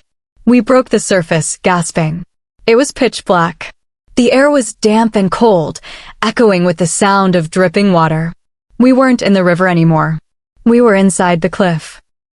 Move, Axel rasped. He sounded weak. The fall had hurt him. He dragged me out of the water onto a rough stone ledge. I collapsed, coughing up river water, shivering violently. My coat was gone, lost in the torrent. Where are we? I chattered. Axel collapsed beside me, clutching his side. Even in the dark, I could see his skin was pale, sweat beading on his forehead. The smuggler's vein. Old tunnels. My father used them to move product. He fumbled in his pocket and pulled out a glow stick, cracking it. Green light flooded the small cavern. It wasn't just a cave. It was a bunker. There were crates stacked against the walls. Sleeping bags. And strange, glowing runes painted on the ceiling that pulsed with a faint, rhythmic light. You planned this, I realized, looking at him with horror. The bridge, the note. You knew we would corner you. You wanted to jump. I needed to disappear, Axel wheezed. He leaned back against a crate, pulling up his shirt. I gasped. His side wasn't just bruised. It was black.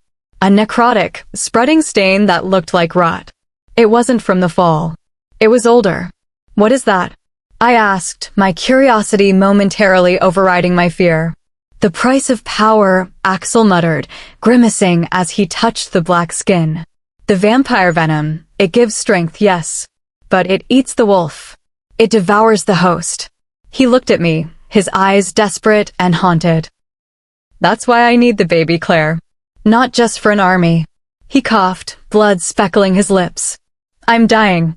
The venom is killing me. A pure-born alpha child, a hybrid. Its blood is the only thing strong enough to purge the venom without killing the host. I don't want to rule the world, Claire. He slumped lower, the glow stick flickering in his hand. I just want to live. I stared at him. The monster who had terrorized my life, who had killed innocents, was just a desperate, dying man scared of his own creation. So you're going to kill my child to save yourself? I said coldly. Yes, Axel whispered. Survival of the fittest. He tried to stand, but his legs gave out. He groaned, squeezing his eyes shut. The knife he had held to my throat had fallen during the swim. I looked around. There was a rusted pickaxe leaning against the wall near the crates. He was weak. He was distracted. I stood up slowly, my hand drifting toward the pickaxe. I wouldn't. A voice echoed from the tunnel ahead. I froze. Out of the shadows stepped a woman. She was tall, wearing tactical gear, her hair cropped short. She held a crossbow leveled directly at my heart. But it wasn't the weapon that made me stop. It was her scent. She didn't smell like a rogue. She smelled like pine and rain. She smelled like the perilous pack. I breathed, recognizing her. Beta Jensen. You're supposed to be on patrol. Jensen smirked, stepping into the green light. I am on patrol, Luna. Just not for Kieran. She walked over to Axel, helping him sit up, and handed him a canteen. The betrayal runs deeper than you think, Claire, Axel chuckled, drinking greedily. Did you really think I could outmaneuver your husband for this long without help from the inside? Chapter 21. Kieran's POV. The caves under Dead Man's Curve were a labyrinth. I had been searching for an hour, shouting until my voice was hoarse, but the rushing water swallowed every sound. I hauled myself onto a rocky bank, shivering. My wolf was strong, but the cold was seeping into my bones. Kieran. Wyatt's voice in my head was urgent. Tell me you found them, I replied, shifting back to human form to conserve heat. No, Wyatt said. But we found something else. We secured Cameron. Dr. Eris sedated him. But when we searched him, we found a tracker. A tracker. Embedded in his neck. But it's not transmitting to Axel. It's transmitting to a secure frequency. Whose frequency, Wyatt? There was a pause. A heavy, terrified silence. It's transmitting to Jensen's datapad. My blood turned to ice. Jensen. My third in command. The woman I trusted with the perimeter security. Jensen is the spy, I realized, the betrayal hitting me harder than the river current. She let them in. She knew about the bridge. Kieran, it gets worse, Wyatt said rapidly. We pinged Jensen's location. She's not on patrol. Her signal is stationary. Where? She's directly beneath you. In the old smuggling tunnels. I looked down at the solid rock beneath my feet. They were here. Just below me. I looked around the cave. The walls were limestone. Porous. And I could feel a faint draft coming from a crack in the floor. Bring the explosives, I commanded, my voice devoid of emotion. Kieran, if you blow the caves, you could bring the whole cliff down on top of Claire, Wyatt argued. I'm not going to blow the caves, I said, kneeling by the crack, smelling the faint, stale scent of rot and betrayal drifting up. I'm going to make a door. I shifted. My claws extended, harder than steel, reinforced by alpha rage. I began to dig. I tore at the rock, ignoring the pain in my fingers. I shredded stone and earth until my paws hit wood. Old, rotted timber beams. I pressed my ear to the wood. I heard voices. The baby comes first, a woman's voice said. Jensen. I stood up. I took a deep breath, centering my energy, pulling every ounce of power from my lineage, from the moon, from the bond with my mate. I didn't need explosives. I was the alpha. I reared back and slammed my fists into the timber beams with the force of a meteor. Chapter 22. Kieran's POV. The wood splintered with a sound like a gunshot. I didn't just break the beams, I pulverized them. The centuries-old timber gave way under the force of my blow, creating a hole 4 feet wide. Dust, rock, and ancient rot rained down into the cavern below. I didn't wait for the dust to settle. I dropped through the hole, landing in a crouch on top of a stack of wooden crates. The scene below froze. Axel was slumped against the wall, looking half dead. Claire was standing near him, clutching a pickaxe. And Jensen. Jensen stood in the center of the room, her crossbow raised. But she wasn't aiming at me. She was staring at me, her mouth open in shock. Alpha, she breathed, the words slipping out instinctively. Traitor, I snarled. The word carried the weight of my alpha command, hitting her like a physical blow. Jensen flinched, dropping the crossbow. She took a step back, her hands trembling. Kieran, wait. You don't understand. I understand that you let them into our territory, I growled, stepping down from the crates. My claws were fully extended, scraping against the stone floor. I understand that you watched my mate walk onto that bridge knowing it was a trap. I understand that you are the reason my child is in danger. I did it for the pack. Jensen screamed, tears springing to her eyes. Axel promised peace. He said if we gave him the hybrid, he would leave us alone. He said the war would end. He lied, Claire said from the shadows, her voice cold. He doesn't want peace, Jensen. He wants to harvest the baby to cure himself. He's dying. Jensen turned to Axel, confusion warring with fear on her face. What? You said you wanted an heir to unite the rogues. Axel chuckled. It was a wet, hacking sound. He pulled himself up using the wall, his black veins pulsing against his pale skin. I said what you needed to hear, soldier, Axel rasped. Everyone has a price. Yours was peace. Mine is survival. Jensen's face crumbled. The realization that she had betrayed her family for a lie broke her. She turned back to me, falling to her knees. Alpha, Save it, I said. I looked at Axel. It's over.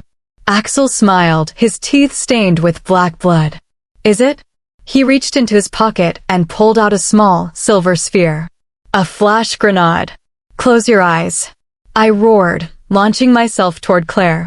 Axel dropped the sphere. Flash.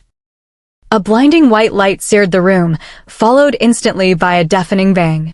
The explosion wasn't just light, it was a concussive force. It blew out the remaining support beams I hadn't destroyed. The ceiling groaned. Then, it began to fall. Chapter 23. Claire's POV. The world turned into noise and dust. I felt Kieran's arms wrap around me, shielding me as rocks the size of cars crashed down around us. He slammed us into the corner of the cavern, using his own body as a roof. I heard the sickening thud of stone hitting flesh, Kieran grunting in pain as debris struck his back, but he didn't let go. "Hold on," he shouted over the roar of the collapse. Through the dust, I saw movement. The exit tunnel had partially collapsed, trapping us. But there was a small gap near the waterline. Axel was crawling toward it. He was limping, dragging his bad leg, desperation etched on his face. Jensen was closer to him. A beam had pinned her leg. She was screaming, reaching out to him. "Axel, help me," she cried. "Get it off." Axel stopped. He looked at the gap in the rocks, barely big enough for one person. Then he looked at Jensen. He crawled over to her. For a second, I thought he was going to help. I thought maybe, just maybe, there was a shred of honor left in him. "Please," Jensen sobbed, reaching for his hand. Axel took her hand. He leaned in close. "You served your purpose," he whispered. Then he grabbed the handle of the knife she had sheathed on her belt.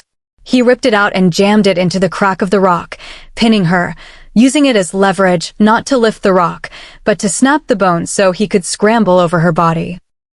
Jensen shrieked in agony.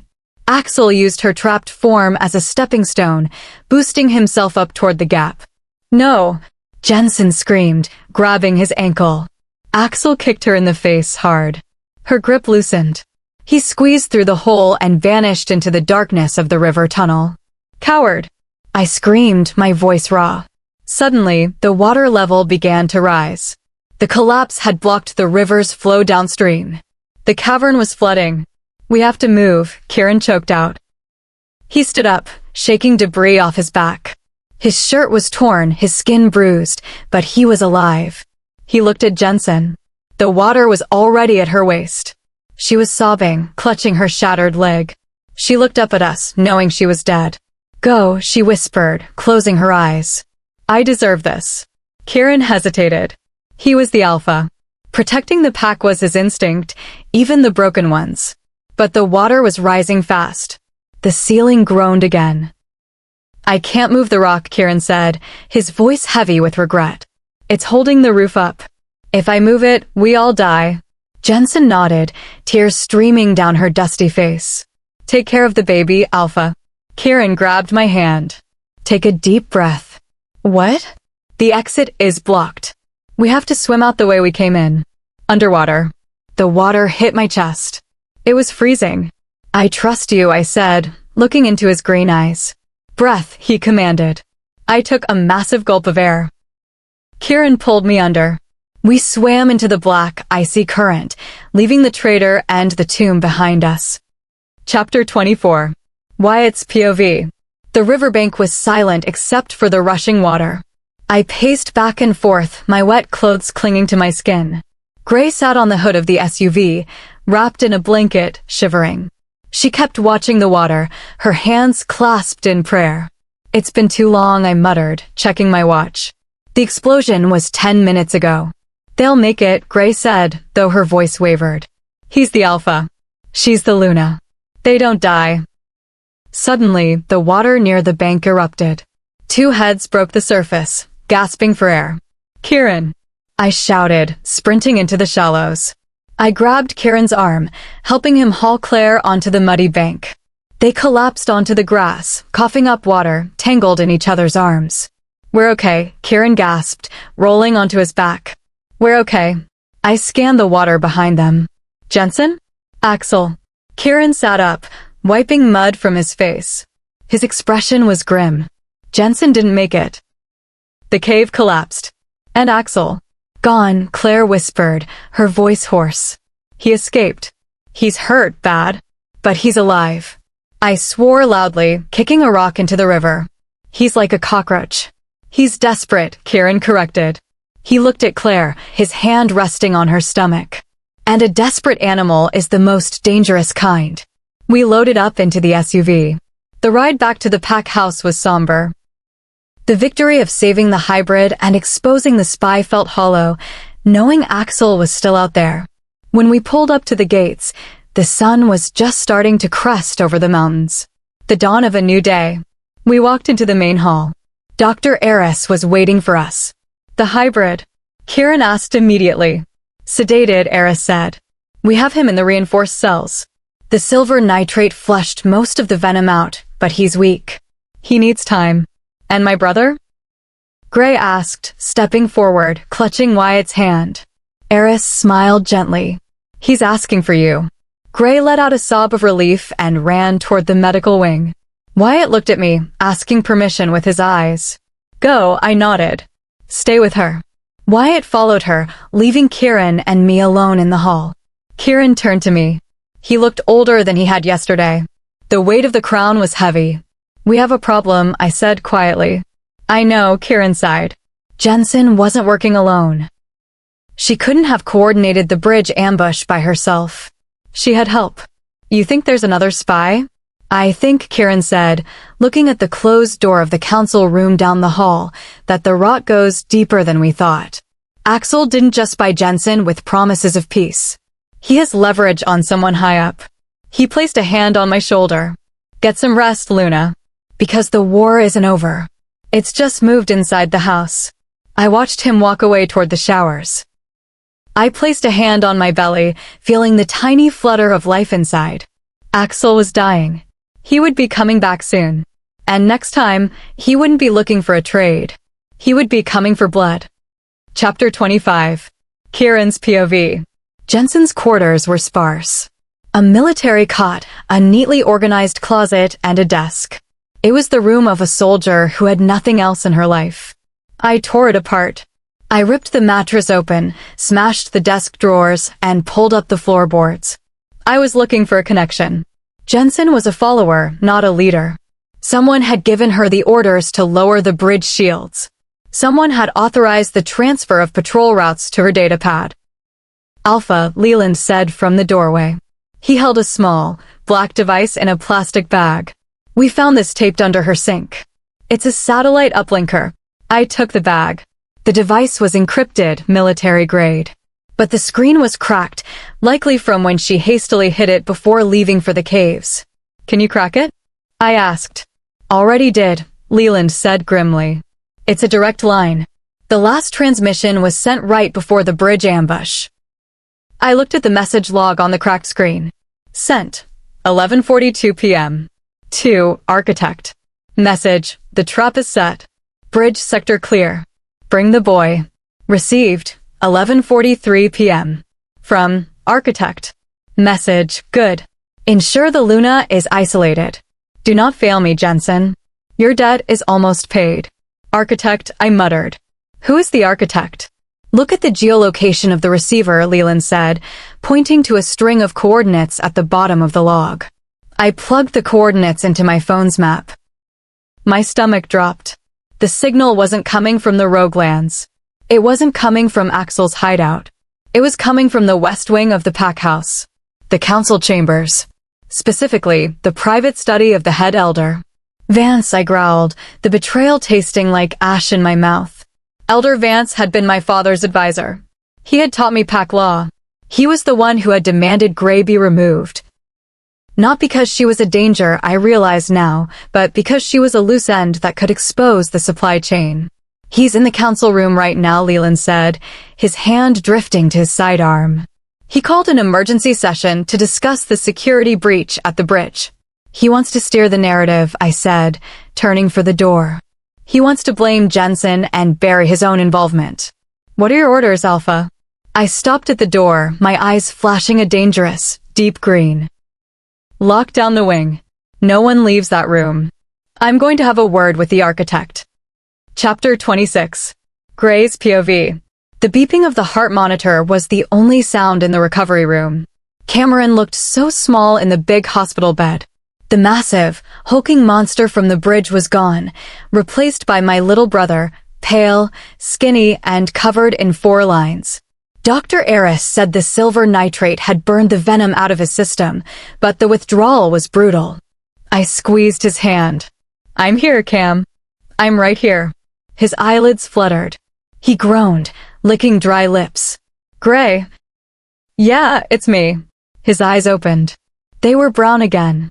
The red was gone. He looked around frantically, panic rising in his chest. The lab? Where's the lab? The green tank. You're safe, I soothed, brushing hair off his forehead. You're at the pack house. Kieran and Wyatt got you out. Cameron slumped back, tears leaking from his eyes. They put stuff in me, Gray. It burned. It felt like fire. I know, I whispered. But it's over. No, Cameron whispered, gripping my hand with surprising strength. It's not over. The man, the one who paid for us. Axel. I asked. No, not the wolf guy. The other one. The old man. I froze. What old man? He came to the warehouse, Cameron rasped. Before they moved us to the docks. He was inspecting the merchandise. He wore a suit. Expensive. He smelled like... Cameron wrinkled his nose. Like peppermint tea and old paper. My breath hitched. I looked up at Wyatt, who was standing guard by the door. His face had gone pale. Wyatt? I asked. Wyatt walked over, his expression grim. Elder Vance drinks peppermint tea. Every day. He has it imported. And he's always complaining about the dust in the archives, Wyatt added, his voice low. Old paper. He was selling people? I asked, horror washing over me. A council member was selling humans to Axel? Funding, Wyatt realized. The pack finances have been tight since the war started. Vance has been managing the accounts. If he was selling humans to Axel, he was funding the war against his own pack, just to line his pockets. Wyatt tapped his earpiece. Alpha. We have confirmation. The witness identifies Vance. He was at the warehouse. He listened for a moment, then looked at me. Stay here, Gray. Lock the door. Do not open it for anyone but me. Where are you going? I asked, though I knew the answer. Wyatt's eyes turned gold. To take out the trash. Chapter 27. Claire's POV. The heavy double doors of the council chamber slammed open. Kieran strode in, his presence filling the room like a thunderhead. I walked beside him, my head held high, though my heart was hammering against my ribs. 12 elders sat around the long mahogany table. They all looked up, startled. Alpha, Elder Vance said, standing up. He looked composed, his white hair perfectly combed. He held a cup of steaming tea in his hand. Peppermint. The scent was unmistakable now. We were just discussing the tragedy at the bridge. Jensen's betrayal is a stain on. Sit down, Vance, Kieran commanded. The voice wasn't a request. It was an alpha order. Vance stiffened. He tried to resist, but the biology of the pack forced him back into his chair. His tea rattled in its saucer. This meeting is over, I announced, walking to the head of the table. Everyone leaves. Except Vance. The other elders looked confused, glancing between Kieran and Vance. You heard the Luna, Kieran growled. Get out. They didn't argue. They scrambled for the doors, sensing the violence in the air. When the last one was gone, Leland shut the doors and locked them. Vance sat alone at the long table. He set his teacup down. The facade of the kindly grandfather dropped, replaced by a cold, calculating sneer. I assume Jensen wasn't as thorough in deleting her logs as I'd hoped, Vance said calmly. You sold out your own people, Kieran said, walking slowly toward him. You gave Axel the bridge codes. You funded his experiments. Why? For survival. Vance snapped. Look at us, Kieran. We are dying out. Our numbers are dwindling. The humans are encroaching. Axel offered a solution. Evolution. A hybrid army that could secure our dominance for another 1,000 years. By killing my son? I shouted, slamming my hands on the table. By sacrificing innocent humans like Cameron? Sacrifices are necessary for the greater good, Vance said dismissively. Your child, he is just one life. The pack is eternal.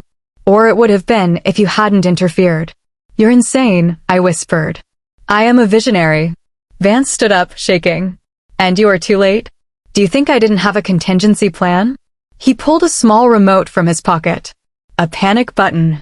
I signaled him. Vance smiled cruelly. 5 minutes ago.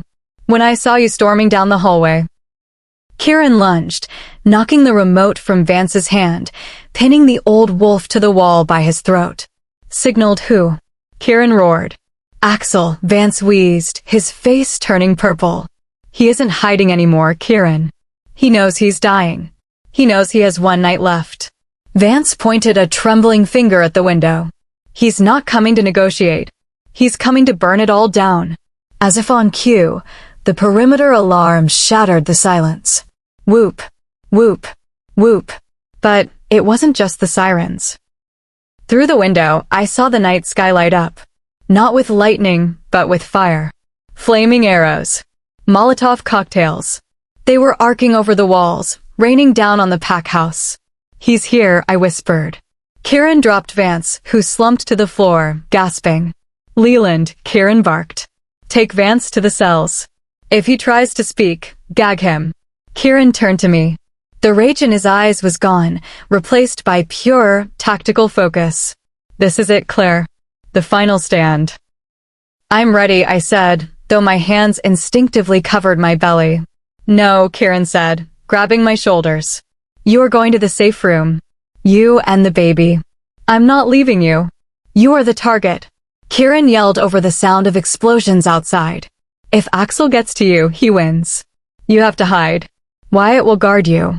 I will hold the line. He kissed me hard, desperate, a kiss that tasted like goodbye. Go, he pushed me toward the door. I ran. Behind me, the window of the council chamber shattered as the first wave of rogues breached the walls. Chapter 28. Kieran's POV. The pack house was a furnace. The main staircase was engulfed in flames, the roar of the fire competing with the snarls of dying wolves. I stood at the bottom of the landing, my claws dripping with the blood of a dozen rogues who had tried to rush the stairs. Hold the line. I roared at my remaining enforcers. Another wave of rogues crashed through the front doors. They didn't fight with a strategy. They fought like mad dogs. They threw themselves onto our spears, biting and clawing until their last breath. They're suicidal, Leland shouted, swinging a heavy iron poker to crush a rogue's skull. Why aren't they retreating? I looked at the chaos. Leland was right. This wasn't a siege, it was a distraction. They weren't trying to take the house. They were trying to keep us busy. Vance gave him the blueprints. The thought hit me like a physical blow. Vance knew everything. The patrol routes, the codes. And the safe room. My blood ran cold. The safe room was designed to withstand a siege from the outside. But if someone knew the ventilation schematics, if someone knew the emergency override codes, it wasn't a bunker. It was a tomb. Wyatt. I screamed into the mind link. Wyatt, abort. Do not go to the safe room. It's a trap. Static. The fire had burned through the electrical lines, and the thick smoke was interfering with the mental bond. I couldn't reach him. Leland, take command. I barked, turning away from the battle. Where are you going? To get my wife. I didn't take the stairs. They were blocked by a wall of fire. I sprinted to the service elevator used for laundry. I ripped the metal doors open with my bare hands. The shaft was dark, filled with smoke. I grabbed the oily cables. I didn't climb. I launched myself upward, hauling my body weight hand over hand, flying up the shaft toward the third floor. Toward the trap I had just sent Claire running into. Chapter 29. Wyatt's POV. The hallway to the safe room was choking with black smoke. Keep your head down. I yelled, coughing into my sleeve. I had one arm around Claire, half carrying her. She was heavy, her breath coming in short, panicked gasps. We're almost there, I promised, kicking open the heavy oak door that led to the secure wing. We stumbled into the corridor. It was cooler here. The air filtration system was still working. At the end of the hall stood the steel door of the safe room. Thank God, Claire wheezed, leaning against the wall. I scanned the hallway. It was empty. Too empty. There were supposed to be 2 guards posted here at all times. Stay behind me, I whispered, drawing my gun. I moved forward slowly. My boots made no sound on the carpet. When I reached the guard station, I looked over the desk. The guards were there. Dead. Their throats slit. And the door to the safe room was slightly ajar. He's inside, I breathed, realizing the horror of it. Axel was already in the box, waiting for the mouse. Wyatt? Claire asked, her voice trembling. We have to go back, I said, turning around. Claire, run. No. We turned to run back the way we came, but the door at the end of the hall slammed shut. The lock clicked with a heavy, mechanical thud. From the shadows near the door, a figure stepped out. Not Axel. It was a rogue I didn't recognize. Big. Scarred. Then another stepped out from a side door. And another. 3 of them. They had flanked us. We were trapped in the corridor. Axel is ahead of us in the safe room, 3 killers behind us. Well, the big rogue grinned, cracking his knuckles. Looks like the beta wants to play. I looked at Claire. She was terrified, clutching her belly. I can take them, I said, though I knew the odds were bad. But you need to get past them. Get to the stairwell. I'm not leaving you, she cried. You have to. I shifted. My clothes tore away as the golden wolf burst forth. I roared, a sound that shook the walls, and launched myself at the 3 rogues. I hit the big one in the chest, my jaws snapping bone. The other 2 were on me instantly, tearing at my flanks. I fought with everything I had, a whirlwind of teeth and fury, trying to clear a path for her. Run, Claire. I projected.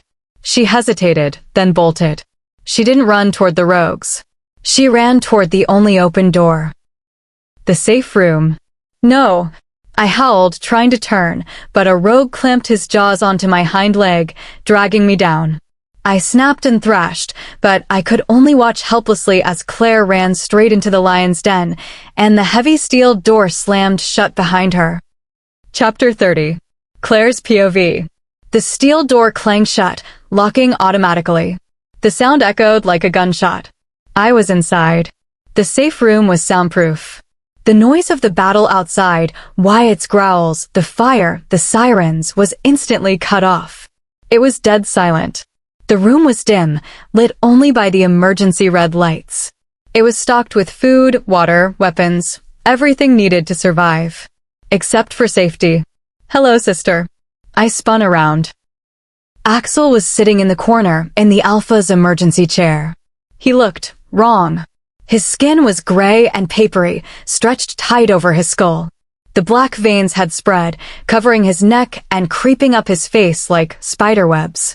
He smelled of rotting meat and strong chemicals. He was holding a syringe. The needle was long, filled with a shimmering silver liquid. You look terrible, I said, my voice shaking, trying to keep the distance between us. I backed up until my spine hit the cold steel door. Dying is a messy business, Axel wheezed. He stood up. His movements were jerky, unnatural. But rebirth is painful. You killed the guards, I whispered. I cleaned up, he corrected. He took a step toward me. Kieran isn't coming, Claire. The ventilation shafts are rigged with accelerant. The fire is already in the walls. In 10 minutes, this room will be an oven. Then you'll die too, I said. I'm already dead, he smiled, revealing teeth that were falling out. Unless I get the cure. He pointed the syringe at my stomach. I don't need the baby to be born, Claire.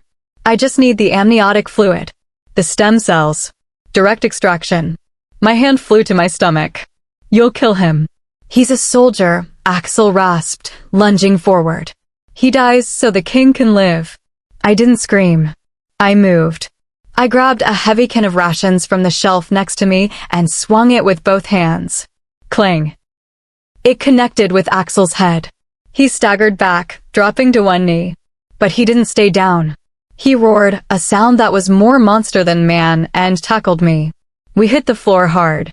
The impact knocked the wind out of me. Axel was on top of me, pinning my wrists. He was heavy, a dead weight. The syringe hovered inches above my belly. Stop fighting, he screamed, saliva dripping onto my face. Give it to me. No. I shrieked, bucking my hips, trying to throw him off. He was too strong. The vampire venom, even as it killed him, gave him unnatural strength. He lowered the needle. The tip touched the fabric of my shirt, right over my navel. Just a little prick, he whispered crazily. Suddenly, a sharp, tearing pain ripped through my lower abdomen. Not from the needle. From inside. I gasped, freezing. Axel paused, sensing the change in my scent. He sniffed the air. Water soaked my jeans. Oh, Axel laughed softly, his eyes widening in delight. Nature is helping me. The stress. You're going into labor. The pain came again, a contraction so violent it made my vision blur. I cried out, arching my back. Perfect, Axel whispered, raising the needle high for a final plunge. Let's speed this up. Boom. The steel door behind me didn't open. It buckled. Something massive had hit it from the outside. Axel looked up, snarling. Boom. A fist punched through the 6-inch steel. A hand, covered in blood and soot, grabbed the metal and peeled it back like tin foil. Kieran. He didn't look like a man anymore. He looked like a god of war. His shirt was gone, his skin burned, his eyes glowing with a green fire so intense it lit up the red room. He saw Axel on top of me.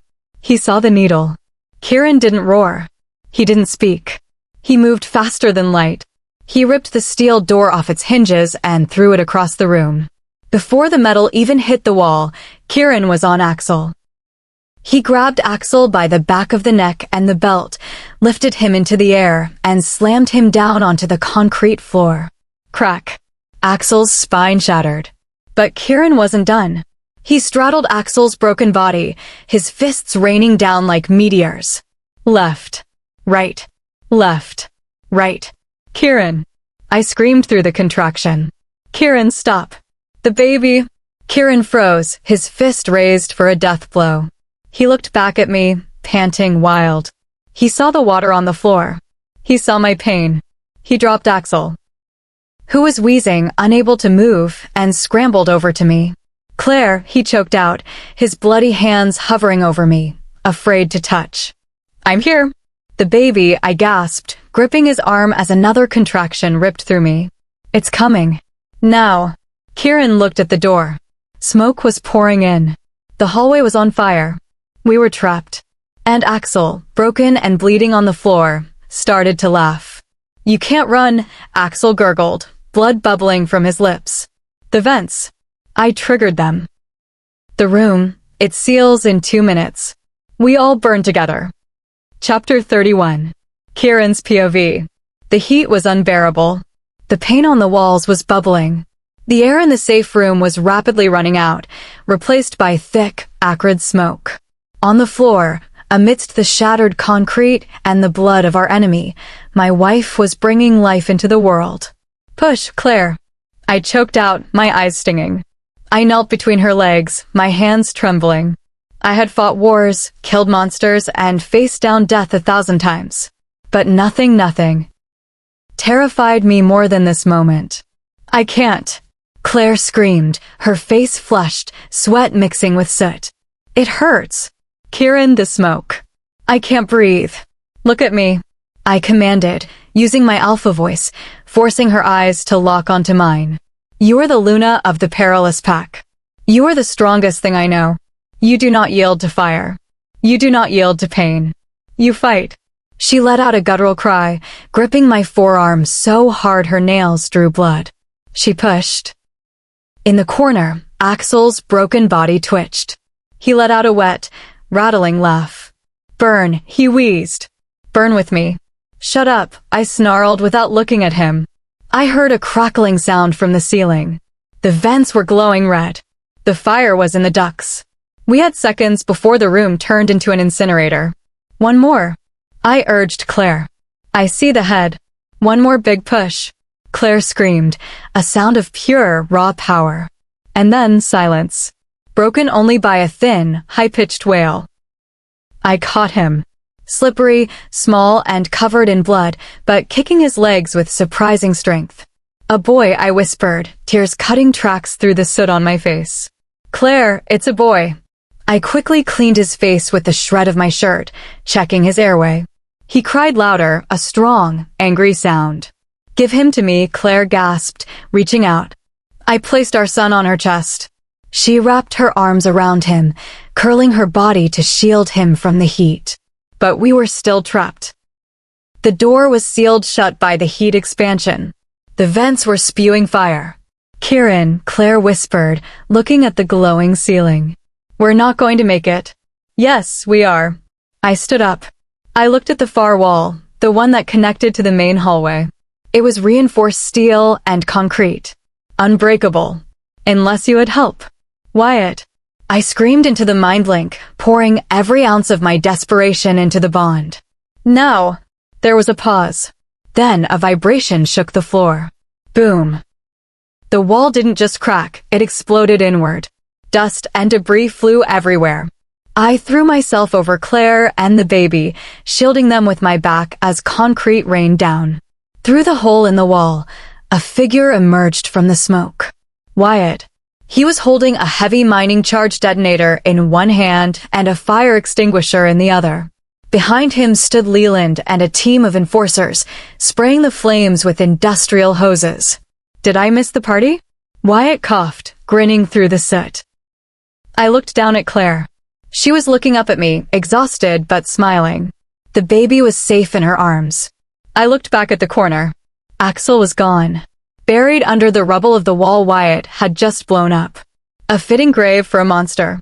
Get them out, I ordered, picking Claire and my son up in my arms. We're going home. Chapter 32. Claire's POV. The air outside tasted like snow and pine, the sweetest thing I had ever smelled. The sun was fully up now, casting a golden light over the smoking ruins of the pack house. The west wing was gone, reduced to a skeleton of charred beams. The main hall was damaged, but the foundation held. I sat on a stretcher in the triage tent set up on the lawn. Dr. Eris was checking the baby's vitals. He's perfect, Eris announced, smiling. Strong lungs. Heartbeat is steady. He's a fighter, just like his parents. Kieran stood beside me, his hand resting on my shoulder. He hadn't left my side for a second. He was shirtless, bandaged, and covered in ash, but he looked at the baby with a softness that melted my heart. We need a name, I whispered, touching the baby's tiny hand. Kieran looked at the ruins of the house, then at the gathered pack members who were watching us with hope in their eyes. He looked at Wyatt, who was sitting on the grass nearby with Gray, both of them safe. Phoenix, Kieran said softly, because he rose from the ashes. I smiled, kissing the baby's forehead. Finn. We'll call him Finn. Finn, Kieran agreed, testing the name. Finny and Phoenix Blackwood. A commotion near the edge of the clearing drew our attention. 2 enforcers were dragging a man toward us. Elder Vance. He was in chains, his expensive suit ruined, his face pale. He looked at the burning house, then at Kieran, then at the baby. You failed, Kieran said simply, his voice carrying across the silent lawn. Vance sneered, though his lip trembled. I tried to save us. You are weak, Kieran. You let emotions rule you. That child, he will be the death of this pack. No, I said, standing up. My legs were shaky, but I stood tall. I held Finn up so the pack could see him. This child is the life of this pack, I declared. He was born in fire. He survived the poison. He is the proof that we do not need to hide in the shadows or make deals with monsters to survive. I looked at Vance. We are the perilous pack. We survive because we fight for each other. The wolves around us began to howl. It started low, a rumble in their chests, and grew into a deafening chorus of victory. Wyatt joined in. Then Leland. Even Gray let out a joyful cheer. Vance shrank back, realizing he had lost. Take him away, Kieran commanded. He faces the tribunal at dawn. As they dragged Vance away, Kieran turned to me. He wrapped his arms around Finn, pulling us into his warmth. It's over, he whispered into my hair. For now, I replied, resting my head on his chest. For now, it is enough. Chapter 33. Wyatt's POV. 1 week later, the rebuilding had already begun. The sound of hammers and saws filled the air as the pack worked to restore the West Wing. I stood on the edge of the forest, watching the sunset. Thinking about running away? I turned. Gray was walking toward me. She wore one of my hoodies, it was huge on her, and jeans. She looked healthy. Happy. Thinking about staying, I corrected, smiling. She stood beside me, bumping her shoulder against mine. Cameron is doing better. Dr. Eris says the wolf DNA is dormant now. He's just human. Mostly. And you? I asked, turning to face her. Are you okay with being mostly human? Surrounded by wolves. Gray looked at the pack house, then back at me. She reached up, her fingers tracing the scar on my jaw from the rogue attack. I think I like wolves, she whispered. Especially the golden ones. I didn't hesitate. I pulled her close, kissing her. It wasn't a desperate kiss like the one on the bridge. It was slow, promising. I talked to Kieran, I murmured against her lips. He's lifting the ban. Humans are allowed on the territory. If they're mated to a pack member. Gray raised an eyebrow. Are you proposing, Wyatt? I'm stating a fact, I grinned. My wolf claimed you the second I saw you. Now I'm just waiting for you to claim me back. She laughed, pulling me down for another kiss. Consider yourself claimed, Beta. Behind us, on the newly repaired balcony of the Alpha's suite, I saw Kieran and Claire. They were watching the sunset, taking turns holding little Finn. They looked tired, sure, but they looked peaceful. The war was over. Axel was dead. The traitor was gone. The perilous pack had survived the fire. And as I looked at Gray, and at the family on the balcony, I knew we were stronger than we had ever been. We weren't just a pack anymore. We were a legend. And this was our happy ending. And that is how you end a series. Kieran punching through a steel door, Claire giving birth in a burning room, and Wyatt is finally getting his girl. The tension in that final battle was off the charts. We saw the downfall of the old guard, Elder Vance, and the rise of a new legacy. The resolution of Alpha's reckoning brings everything full circle. The big reveal that the betrayal was coming from inside the house, Elder Vance, serves as a critique of tradition. Vance wanted to preserve the pack by selling its soul. Kieran saved the pack by breaking the rules and accepting a human, Gray, and a new way of life. The birth of baby Finn, named Phoenix, is the perfect metaphor. The pack house burned down, but the family survived. The structure doesn't make the pack, the people make the pack. The ultimate lesson of this sequel is, unity is strength. Throughout the book, the villains tried to separate the heroes. Dividing Wyatt and Gray, separating Kieran and Claire. They only won when they crashed through walls to get back to each other. In life, and in love, your greatest weapon is the community you build. We are stronger together.